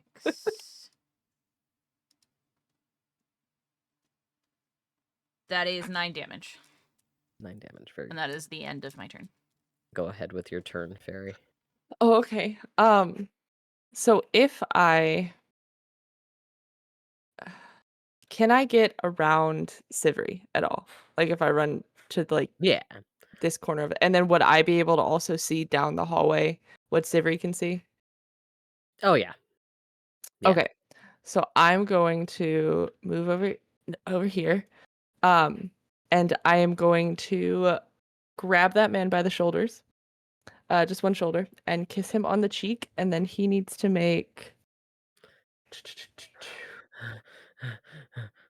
a DC 13 Constitution saving throw against my poison lipstick. Great. He got a 14. Okay. So he can feel it kind of burning a little bit, but it does not poison him.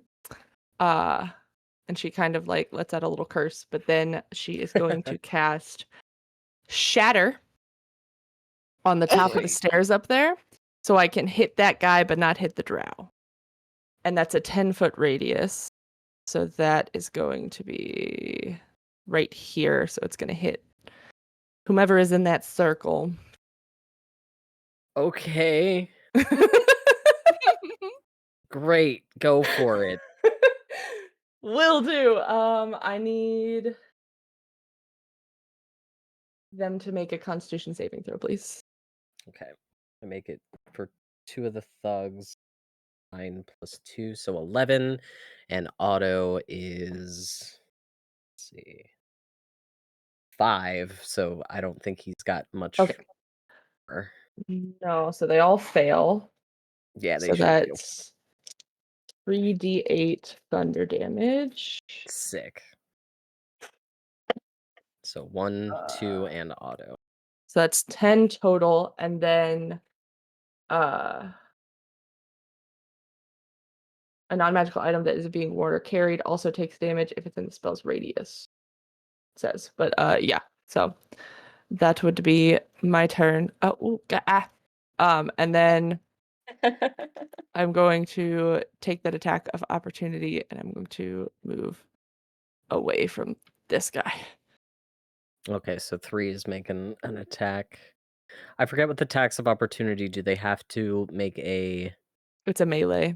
still an attack roll, or is it Yeah. okay?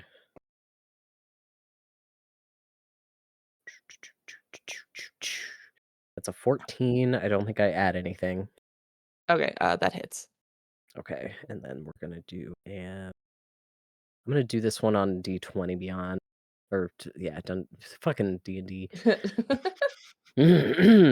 uh, he's gonna attack with.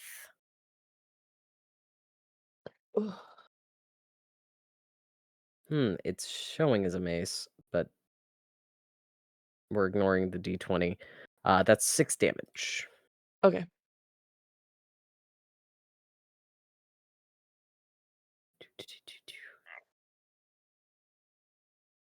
And that's it for you.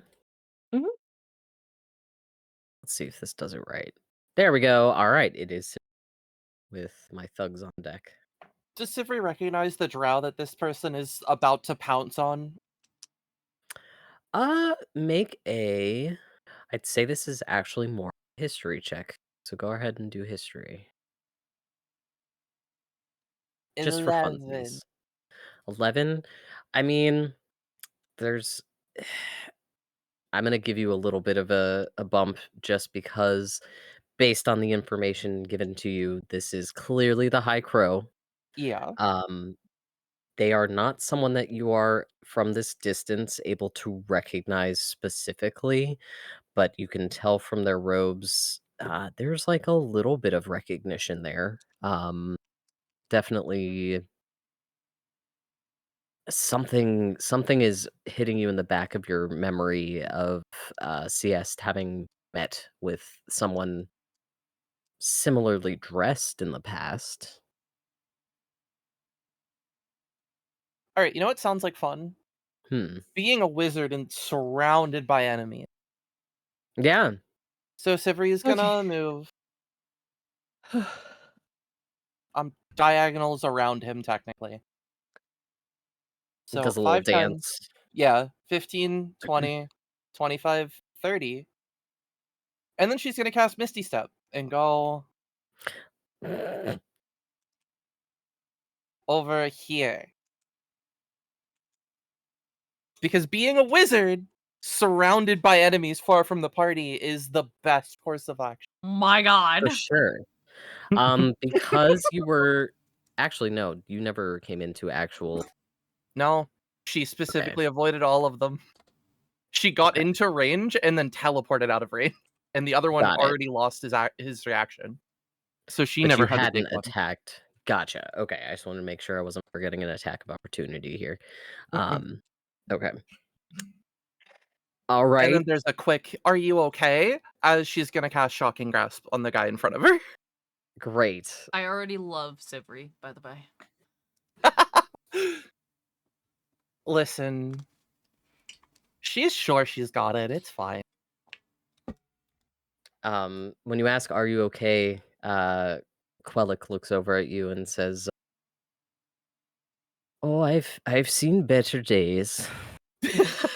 Hi, Mrs. Doubtfire. What the fuck? I can't do Irish." I crit my Shocking Grasp.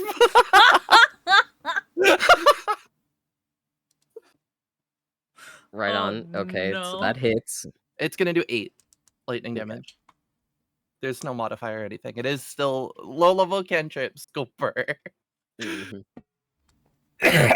man kind of he's still shaking and he's still like really ready to go after this drow, but he kind of the zap gets him to stare over at you and pay attention to you. As you see the lightning kind of crackle through his external body and light up some of his internal organs. Yeah, it's not a pleasant feeling. I can imagine it not being. Yeah. All right. But that's her turn. That's her turn. Very good. Next up, 2.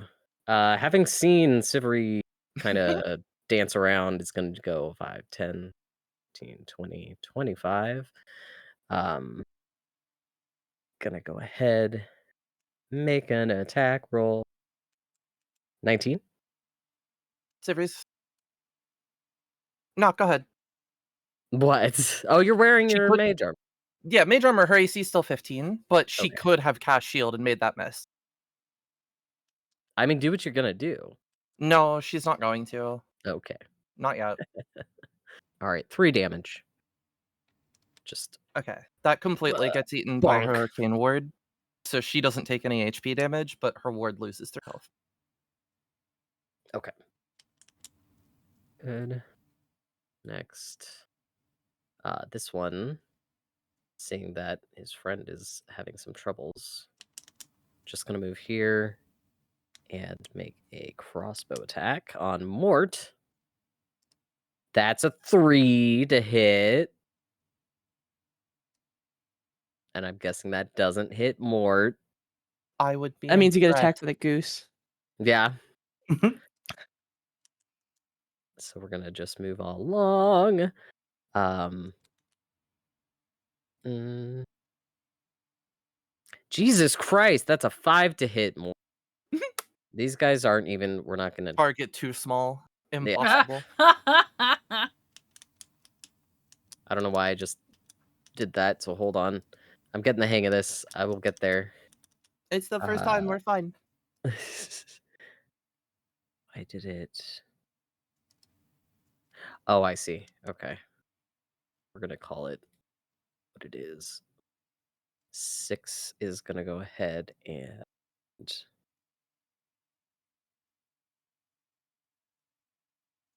this one has a 5, 10, 15, 20. He's actually gonna make an attack on Quellic. Which still doesn't fucking hit. Good job. Great. Excellent. Quellic looks at you, Sivri, and says, you might want to move a bit when you get a chance. As he starts to do something with his hands. It's a bit somatic. He pulls out a black obsidian and crushes it in his hands. Hot. And disperses the dust along his palms, but holds his action. And we are back up around to Redrix if Alex is back. Okay.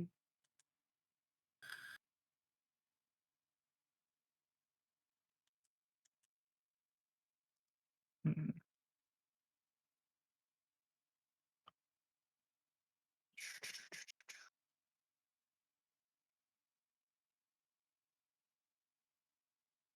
So Redrix will use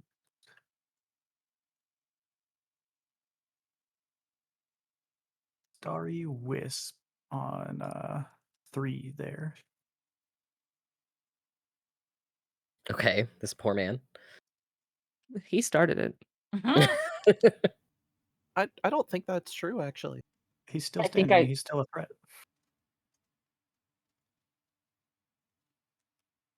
I mean, I guess by being in here, that's Yeah, kind of starting exactly. it. So yeah. What do I need to do with that? So you'll, if you do Starry Wisp, I'm looking at the make a range spell attack against target. Good. Go ahead and roll a d20. I don't. This is the hard part, is knowing if you add anything to it. Oh, you would. So you'll add 6. So d20, or no, yeah, d20 plus 6. 10.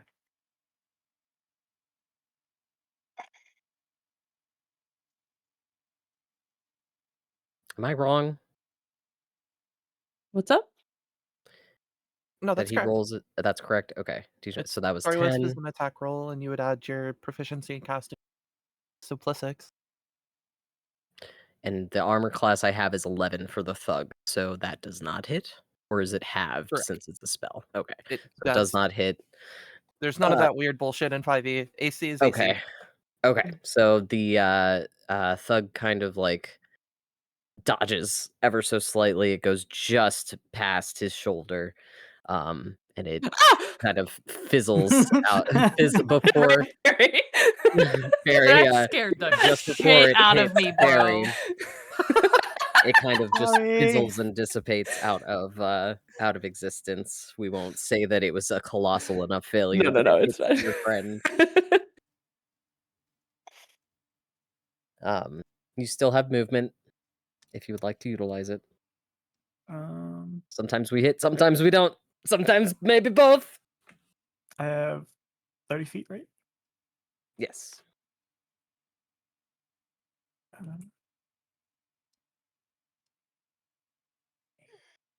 You're a wood elf, correct? Yes. You actually have 35 feet. Oh, so you would have one more. Yeah, if I it am does the say kind of 35 on your sheet. autistic who has the rules stuck in my brain. That is very helpful in this situation. Oh, it does say 35 there. What do you know? I'm going to move from here. 5, 10, 15, 20, 25, 35. Perfect. Okay. And then that, unless you have a bonus action, that will be your turn. I don't know that I would know. I think you are done. Again, we are all going through it. So we'll move to Ort. Hi, how rough is 3? Extremely. Like, he's got blood coming out of his nose. He coughs a bit, and you've got some spittle on your chest now. Just like Oh, no. coming down. Yeah, it is not pretty. He's looking rough. All right, I'm gonna aim 1 magic missile at him and 2 at my friend further down. Okay. 5, if that's okay. That's a 4 again, so a 5 for each missile. Say that again? That's a 4 plus 1, so each missile is worth 5. So 3 gets hit for 5 points, and 5 gets hit for 10. Who's on first? What's on second? Yeah. Uh-huh. Okay, so 3 is 5, and then 5 is 5. 5 5 is is 10. 10. I'm gonna have to come up with a different Names way and of colors labeling. next time. I was going to say A, B, C, D, E. Well, Oh. you're right, because ABCDE is how they do it in D&D Beyond. So I'm having to also count my letters. So that's great. So okay. He's still standing, but as that one missile hits him in the gut, another bit of comes up, and you now, in your nice curly hair, there's some spittle and blood hanging out. Oh no. Ooh. I'm gonna. I don't know if you'll allow this, but I have Quicken Spell, which allows me to cast a spell as a bonus action. If I use 2 sorcery points, can I cast Prestidigitation on myself? If it is Oh that my vital to you, God. then yeah, go ahead and burn him. It's 'cause- not to me, but I made a character choice, and now we're here. Because of how much Baldur's Gate I've played, and I'm used to everyone having bonus actions anyways, It is a if it's cantrip. already something you're able to use as a bonus action, then yes. That's rules is written that you're using it that way. Okay. You're not even Okay. there's no bending. That's rules is written. You could do that. Like Yeah. But yeah, if you want to burn it, I did. I'm sorry. He's just a. there is so much personality in almost killing a man and then spending resources to because you got blood on yourself. No, it wasn't. The blood by itself wouldn't have been great, but the spit. Come on, you don't know where the Yeah. man's mouth has been. And then he is going to be moving. How do I move my character? Oh, there we go. I'm gonna just take some cover. I guess I'm behind this thing. fair. If you want to stand on top of it, where you were, we'll call that cover. Like, Okay. just one over to the left if you wanted to go further. There you go. Because again, I'm not used to attacks of opportunity because you were engaged with him. Dawn, is that an attack of opportunity or is it? Yeah. He doesn't get Yeah. another attack of opportunity Doesn't. until after his turn resets. They I don't know if it's Oh, gone yet. true. Because it's a reaction. You are correct. Okay. True. They had Got it. their turn since then, didn't they? Okay. I Yes. So Yeah, they they're have. all So, after me. go ahead and attack, my guy. they I didn't realize. Sorry. no, fine. you're good. I'm trying to It went think. so quickly that I didn't realize too, but they did have a turn. Yeah, because they all Well, like he rolled this. like shit, so he got a Target too 2. small. My Oh, yeah. trans dice are doing me dirty, so you're fine. Working out for us. All right. The so- dice are an ally. I'm non-binary. It makes Ally. Ally. ally. Otto here is going to go ahead and attack Wellick, even though his attention was on you, Sivri. He has returned his attention. You overheard these other two yelling at him, "Do your job! Do your job!" Let's see. I'm gonna attack with Dancing Lights. Nice. Oh wow. Wow.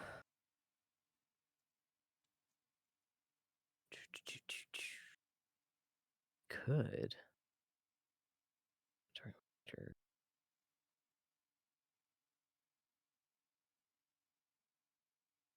Okay. What are you? It is clear as he is doing this that even though his attention can be lost, he has truly one job that he is meant to be doing, and not going to allow full distraction.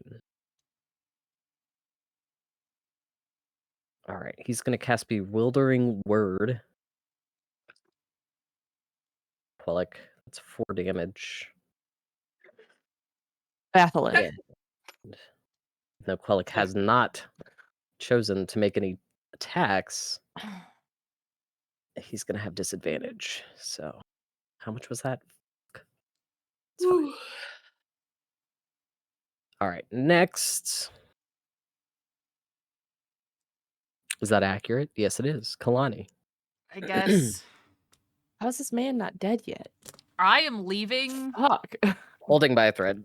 3 so that Mort can finish his fucking food. And I'm going to attack the one that I hunters marked. Okay. That's a nat 20. Hell Okay. yeah. How are you Hell doing them. nats? The way that I know them is that you double your damage. So max damage double it or roll double? Roll double. Roll double. Do I double the roll of hunter's mark with that or not? I mean, whatever you do to this man, he's dead. So The one in the middle there? Him? Here? Oh no, this guy? Yeah, that's the guy I okay. hunters marked. Then yeah, Hunter's Mark, remind me what that does. It's a d6. I get an extra d6 if I hit. D6. Yeah, I would say just go ahead and double it and add 6. Or a D6. Okay, so double the initial damage and then add the d6. Yeah. Rules as written for crits is that you roll double the dice. Your modifiers aren't doubled, but the dice are doubled. So if you're using a weapon that does a d6 and you crit, you roll 2d6 and then add your dex or whatever. Okay. How do Hunter's Mark would apply there. So you're using a d6 weapon plus your Hunter's Mark. You would roll 4d6 and then add your modifiers. Oh, do Oh, that. That I is always rules took as that as like written. you roll everything and then double what's on the dice. No. That's how I always took it. At least not in 5e. Might have been in previous. I've never But in played 5e, any you roll double. previous. That's how it was explained to me. I mean, critting in D&D Beyond did There's a lot of double my homebrew dice rules, for too. damage. Like, it just straight up in the sheet doubled my dice for damage, if that's what I want to do. Okay. Go ahead and do what the sheet did for you. Okay, and then Dawn, did you say I that am would not as include the d6? familiar. Yeah, you Okay. would double the Hunter's Mark as well. Alright, so I'll roll Riders like that, or Oh, Smite, Jesus or Sneak Christ. Attack.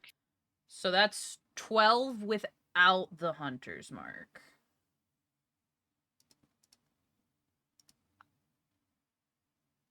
And that's an additional 3, so 15 total. Okay. Your arrow finds purchase and he falls to his knees and expires. Fucking bet. With my bonus action, I am actually okay. So I've moved what 5, 10. I can't really get a clear view with my bonus action. Finish him. I can't. I don't have an attack bonus action. If I still have my bonus, this is a good question actually. So for clarification, because this is my first time practically playing a ranger, if I finish an enemy in a turn and I still have a bonus action, if I do not move my hunter's mark on that bonus action, do I lose the concentration or do I keep it and I can shift it next turn?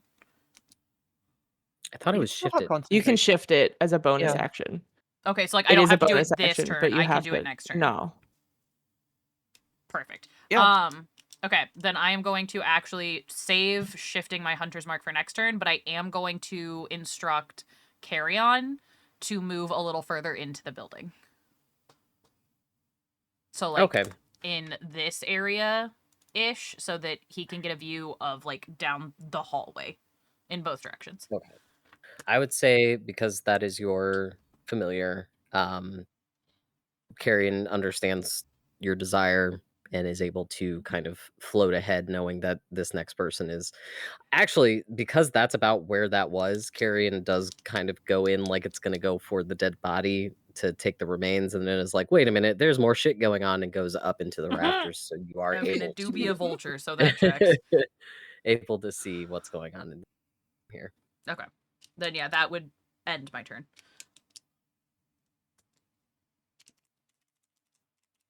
Alrighty.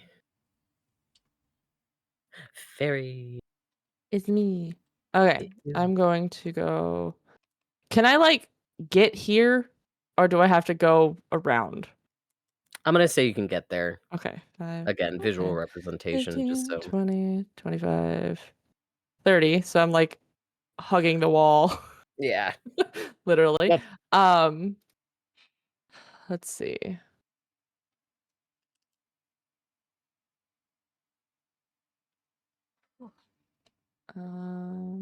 Do.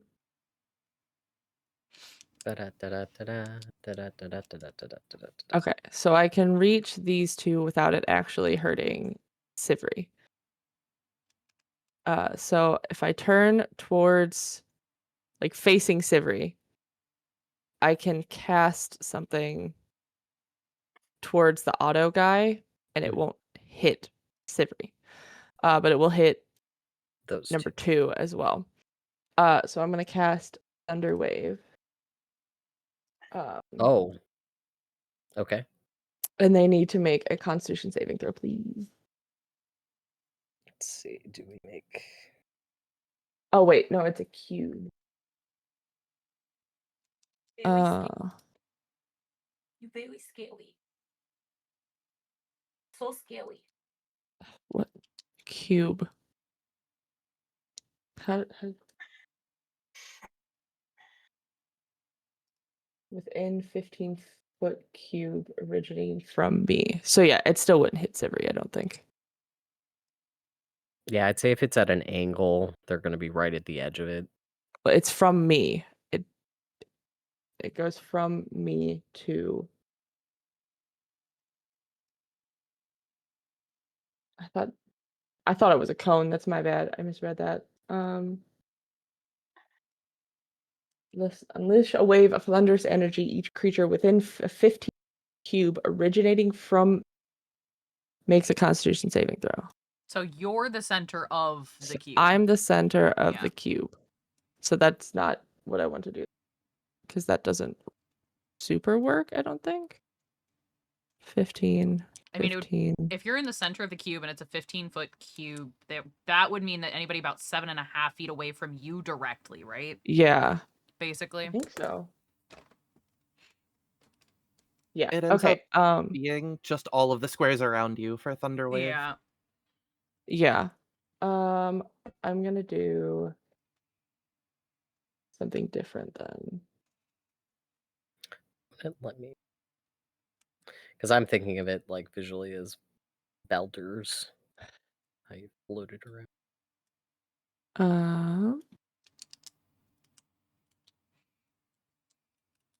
Yeah, so if I do this here. Okay, yeah, if I center it on the block right below that bench above number whoever the fuck is hiding there. So the center block right above him, I'm gonna center Shatter again. So I again need another Constitution save. All right. And that'll hit Otto number 6 and number Heidi Boy number 1. Otto 6 and Heidi Boy.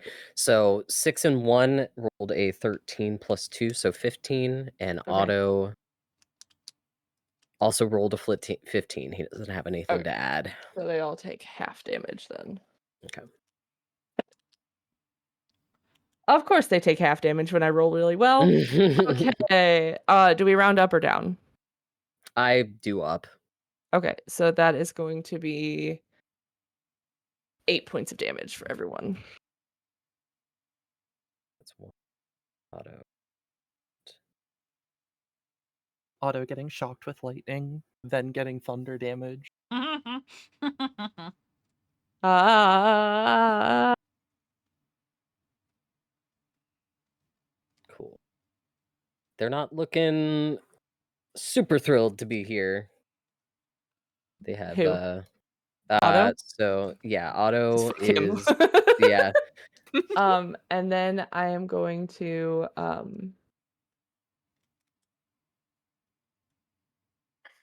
kind of spin my dagger in my fingers and blow a kiss at Sivri and give her bardic inspiration. So you have 1d6.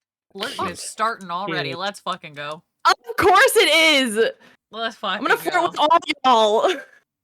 That's the goal of this character. Just fucking everybody. Damn. Cortisone. Sorry.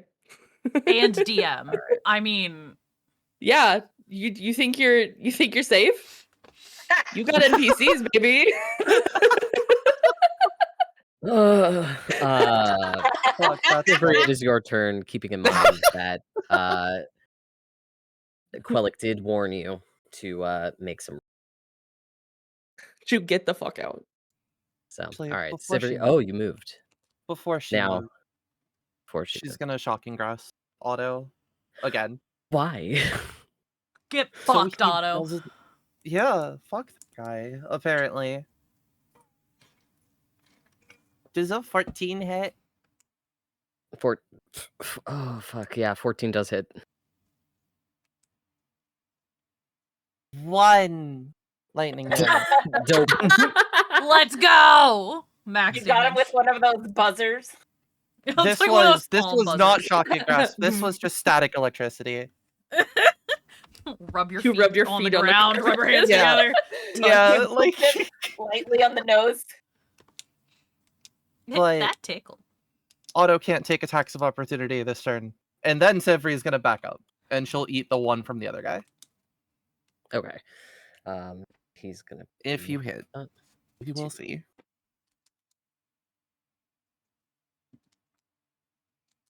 I'm getting there. I'm getting back in the hang of things.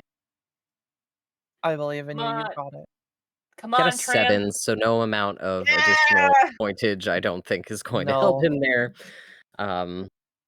So he misses. He brings down a mace and just goes straight into the ground. The stone cracks ever so slightly, but he is missing.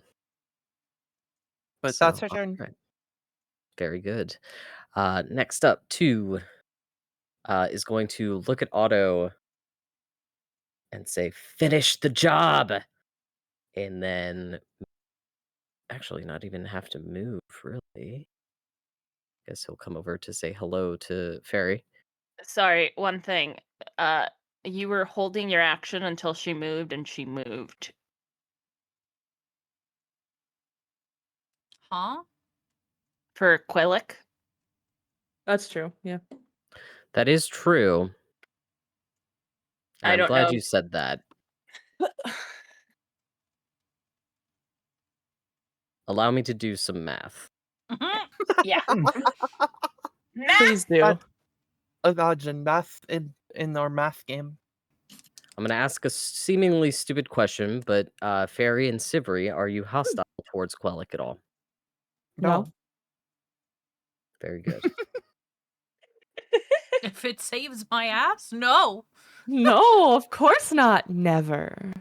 Otto, nat 1. Thugs, 2. Second thug, 3. Very good. You're doing great, sweetie. Yeah. All right. 1 is taking 5 points of damage. He is looking rough. 6 has 4 points. Otto is taking 7. He is now looking a little rougher. But for those of you who can see, as Quellic, he has smeared that obsidian somehow in his hands. His palms are glittering. As you kind of retreat a bit, Sivri, you will, both of you within eye shot, I guess, as well as Carrion is just close enough. You can see through his or through their eyes. His hands come down in a bit of a flourish. They come together. They smear once more the opposite direction. So one time he did right over left. Next he did left over right, and he draws in the space a black sort of rune. Imagine sort of like when Doctor Strange is creating his portal for the first time. That line that then creates a bit of a pattern in the air all at once. From where you're standing, Fairy, in between all of these gentlemen, just about here, there's like a moat of dark energy that starts to pulse and emit barely to your eyes. Just such a strange temporal and space, like as though it's bending the space around you. You see each of these men who are caught in its field. They seem to get heavier, and they can't seem to move from where they're standing. Um, each pulse seems to damage them in some internal way. It's like it's affecting them um, from the inside out. And as it continues to pulse, they seem to be moving further and further into the ground as the stone begins to crack ever so slightly beneath them. And that Okay. is Quellic's reaction. So, with that having done, uh, each of those thugs are not having a good time and are unable to move. Their actions are currently stymied, so that one can't do anything. 3, at this point, seeing what the fuck is going on up there, not being able to quite tell, but knowing that he's really, really hurting, um, he's gonna try to make a run for it. So 10, 15. Attack of opportunity. Yeah, I would say go ahead and do an attack of opportunity.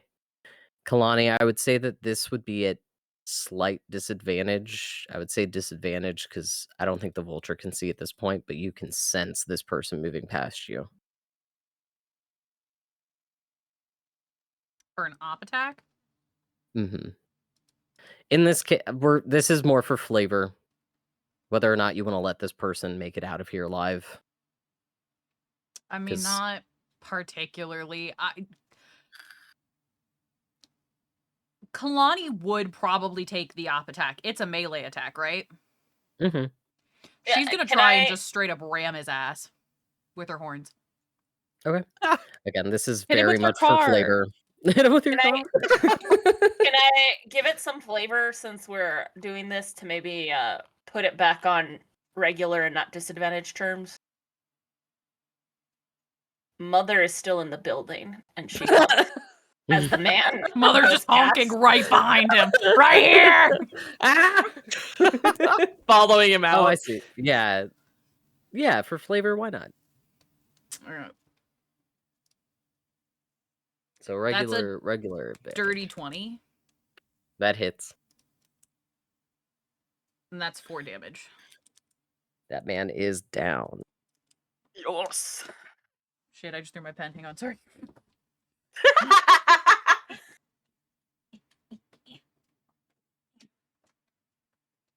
So Despawn. down is different than dead, right? For the NPCs, when they're down, they are dead. So that gentleman just passed. Like, unless you specifically say you're going for non-lethal. Yeah. Yeah. But he got rammed with some horns and took several magic missiles to the face. Yeah. That he's not. He needs some milk. He needs some milk. He's some milk. sleeping. That man is dead. He's so sleepy. He's just resting. Just rest. Nap. All right. 1 is unable to move. 6 is unable to move. Quellic is going to maintain concentration. Let me double check for the purposes of this spell and for my not wanting to do OP, I'm gonna go ahead and say that his that is just keeping them in place. It's not going to continue to do damage at this time. So we are back around to Redrix. So if I wanted to move diagonally up like here, would that be 5 feet or 10? 5. We'll call it. We do 5. 10, 15, 20. And I'm going to tell you, I 30. would shift to one side or the other. I would not stay directly down the center, because keep in mind you have, like, you're fine going forward. Just keep to a side, because remember you have an archer behind you.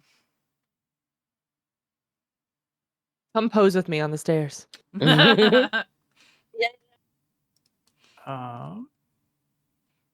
me look at my sheet real quick.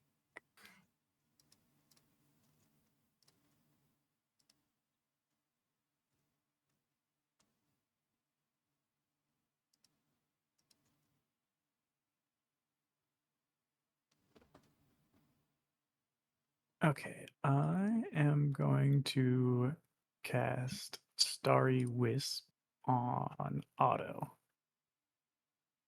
Okay. And it's a. So to hit, is it a d20 plus 6? Mhm. Is that right? Yes. Yeah.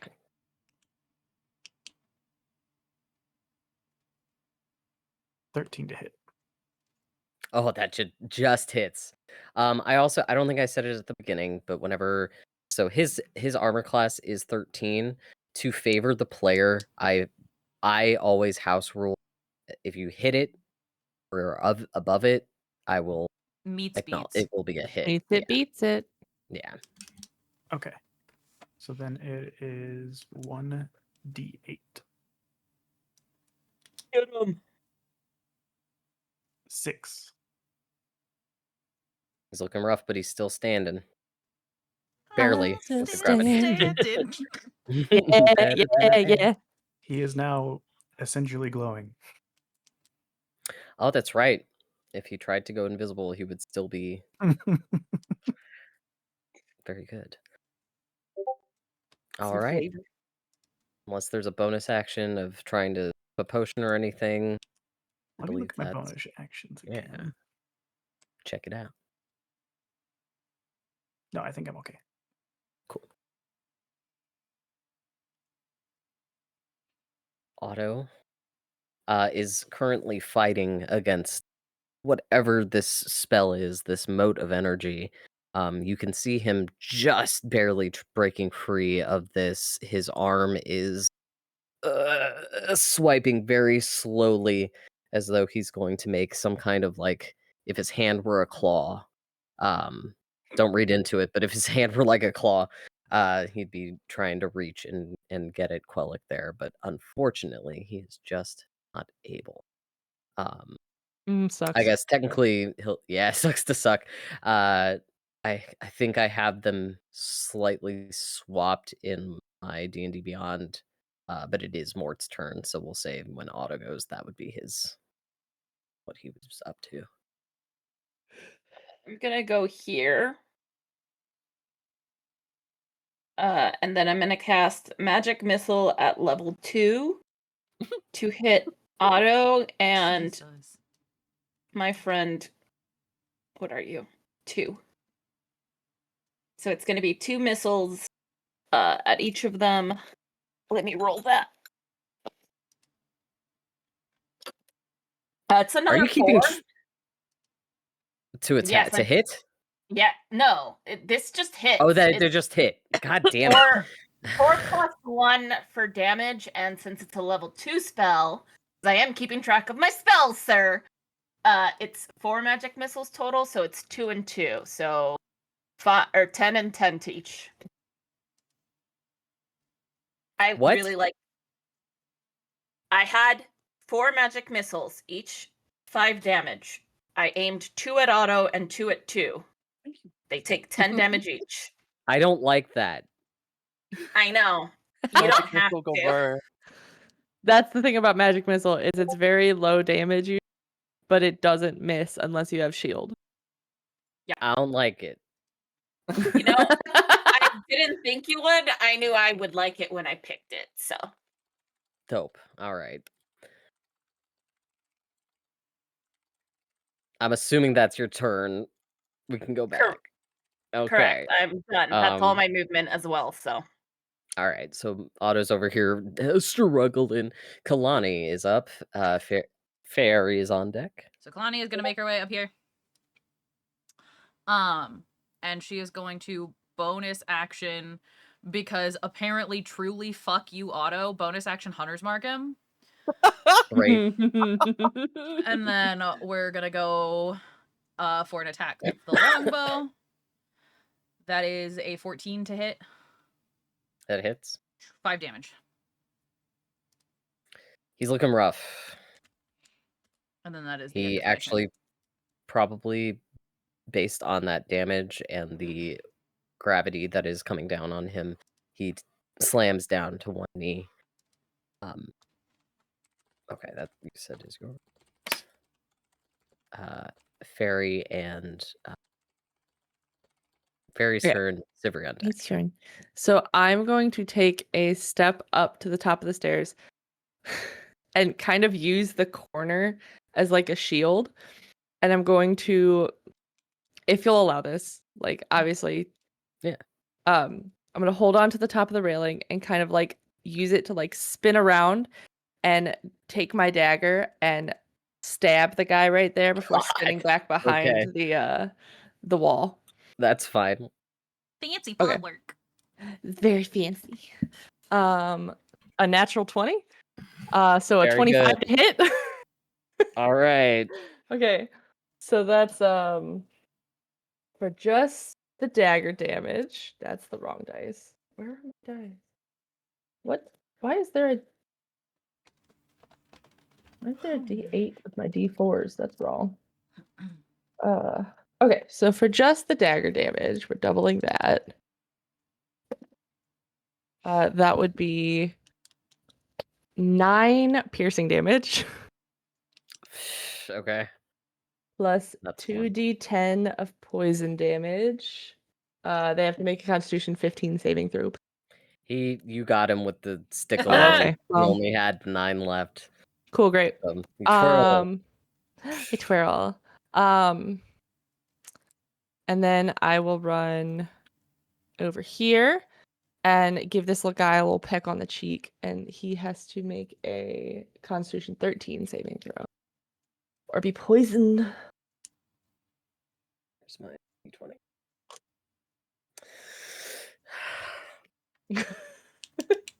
It's a Having natural. Oh no. Having a good time over there, babe? So good. So that is so that's 6 points of poison damage. Great. And he's poisoned for 1 minute. Or for 24 hours, I'm sorry, for 24 hours. Oh, great. He's having a great time. Mm-hmm. All right. Mwah. He looks at, like, he can barely move his neck to look peer at you and just, huh? I got kissed, but it hurts. Help! Hope. All right. If that's it, That's all. That's everything from me. Sibri.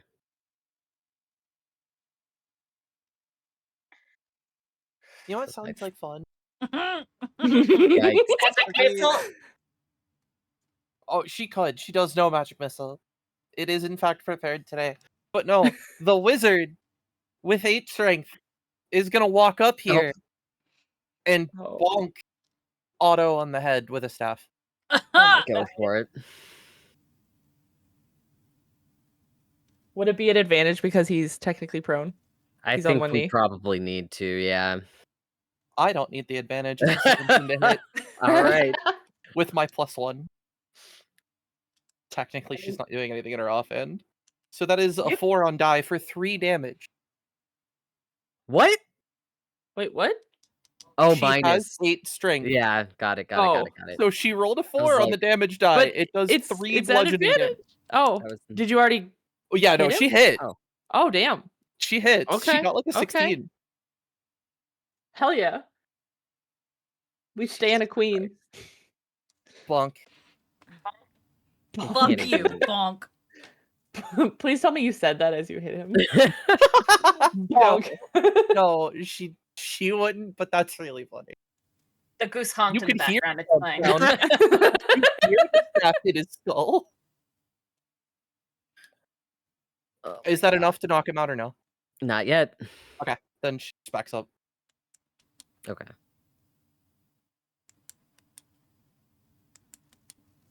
You wiggling him back and forth. He got bonked on the head by a wizard. That's her turn. Yikes, yikes, yikes, yikes. All right, 2 is still struggling. I didn't take myself into account here. Let's see. He's going to very slowly start moving his leg as though he's coming for you, Fairy. So he manages to get 1 foot forward, and an arm is slowly starting to come up as though he's going to start to try to reach for your throat. You have to pay for that, darling. Same thing with 6. He's going to start reaching for Quellic's cloak, and it is Quellic's turn. I think his goal here is to just keep these guys still so that y'all can do your deeds. So, Redrix, we are back up. So I am going to once again cast Starry Wisp onto Otto. Okay.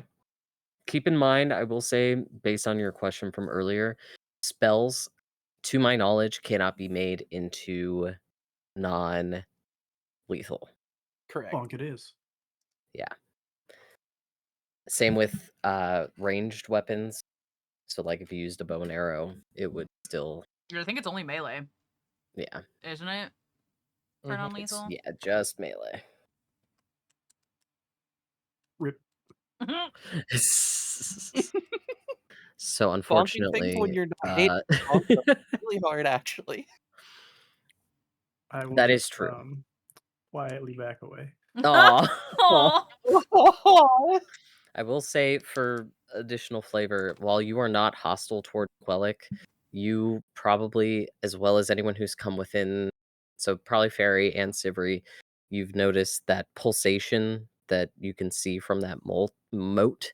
You can sense the shift of gravity, but because you're not, again, hostile towards Quellic, it's not affecting you. It's just making you a little bit maybe queasy. And I would say, for flavor, again, that's maybe that little bit of nausea washing over you has distracted you enough to not make contact with that hit there. Let's see.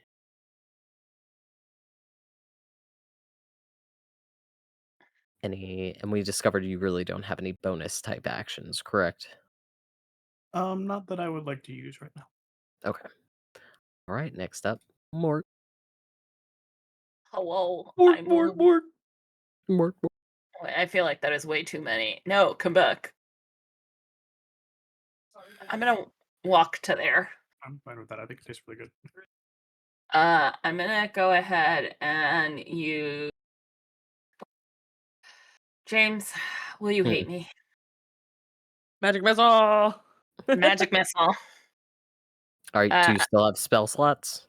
Yeah, but I Okay. have 3 left and then a bunch of Am I cantrips. underestimating how much, level 3 characters can do? I have 6 spell I mean, slots I have 6 spell slots, so. Damn, okay. and Firebolt is a cantrip for me, so that didn't. Damn, okay. Yeah. Alright, go ahead.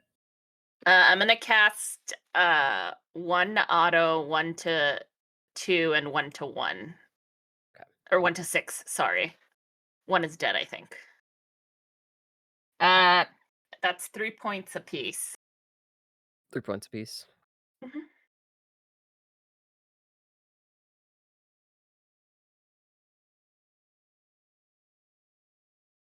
Woof, okay.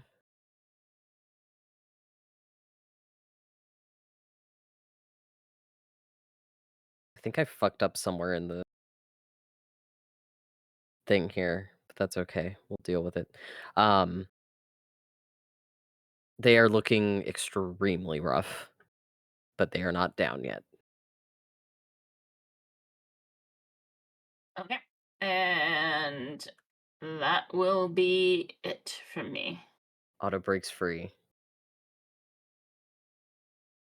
I want I'm to using break free. I'm using a very odd homebrew of this, but we'll go ahead and he's going to reach out towards Quellic. His arm extends and he manages to place it right on Quellic's chest. And he attempts. Does he not have it? He's gonna attempt to grapple. Fuck it. It fails. Quellic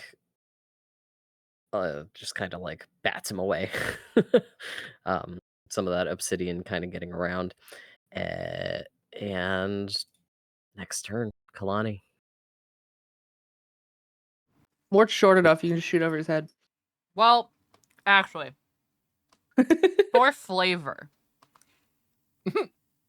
because I can make my companion attack if I sacrifice my attack in the turn.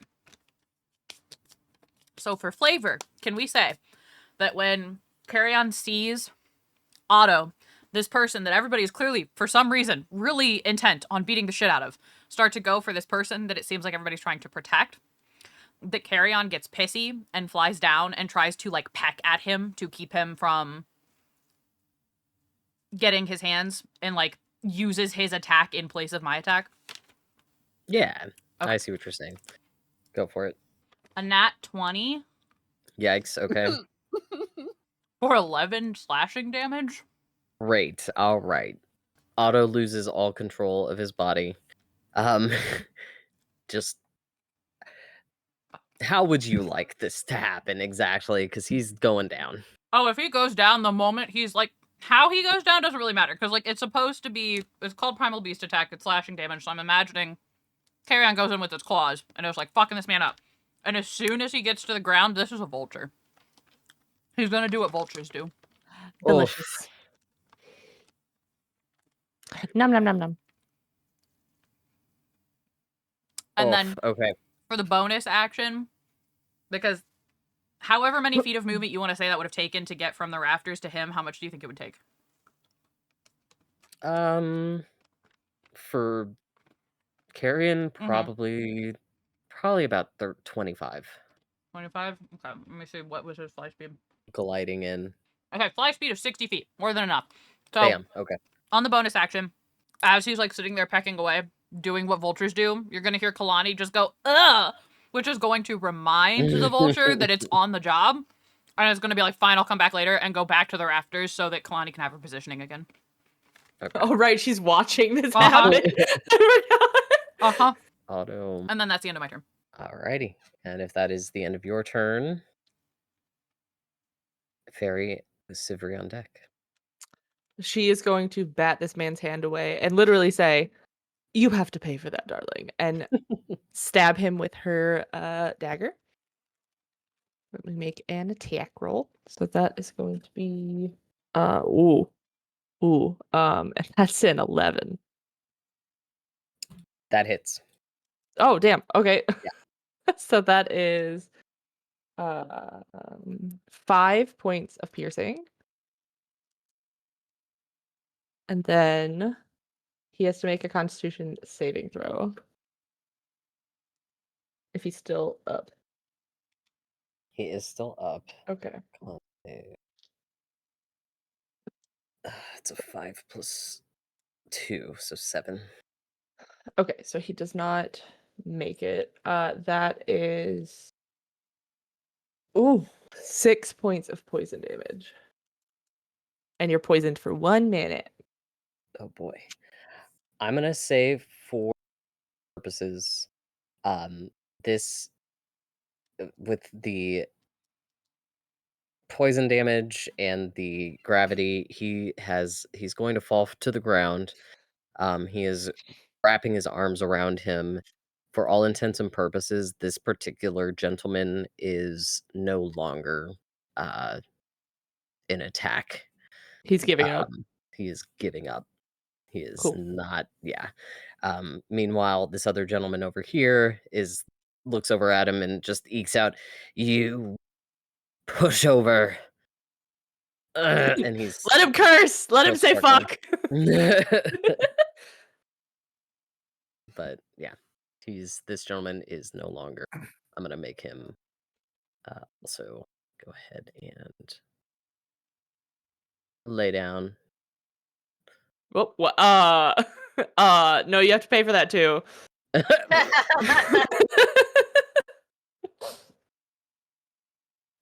Alrighty. And any movement you would like to take? No. I'm gonna pose on the edge of this. I'm leaning against the edge of this railing again and Mhm. crossing my legs and looking down at him, disgusted. Oof. Oh wait, Alright. no, I do have a bonus action. I'm just casting Healing Word. You're fine. Okay. Alright, Sivri. What do you got? Does that guy look just as bad as the rest? Like or is he still basically full health? This guy is pretty. He was hit by my shatter, and I think he's been hit by some magic missiles too. Yeah, his HP was lower than the rest, but he's still hanging on by a thread. Bonked him again. Take out his knees.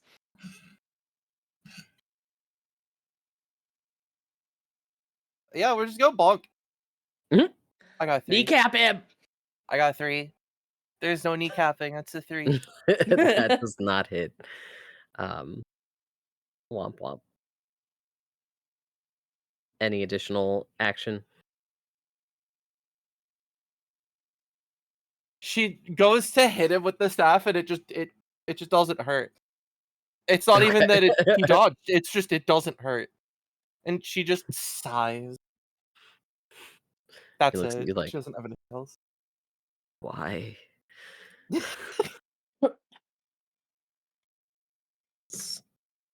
Fucking 3. All right, he's still locked in, still doing his best to reach out for Quellic's cloak. Quellic at this point is not interested in. You get the sense he's not really wanting to hurt anyone. He primarily just wanted to immobilize, and it is Redrix's turn. We're gonna go for a bonk. Okay. The bonk have begun. The bonk tax. The bonk tax. So a 12. Does a 12 hit? 12 does hit. Okay. And then it's a d6 minus 1. 2. 2 bonk damage. 2 bonk damage. 2 damage. All right. He's looking pretty rough. He is taking a look around. I'm going to say that even though he was just chastising this other gentleman, He lays down too. he is going to lay down as well. mostly because he knows when he's been got, and he's like, at this point, I'm being bonked on the head by a bunch of fucking nerds. I can't Excuse me. fucking move. I'm just gonna give in to the gravity and take a lay down.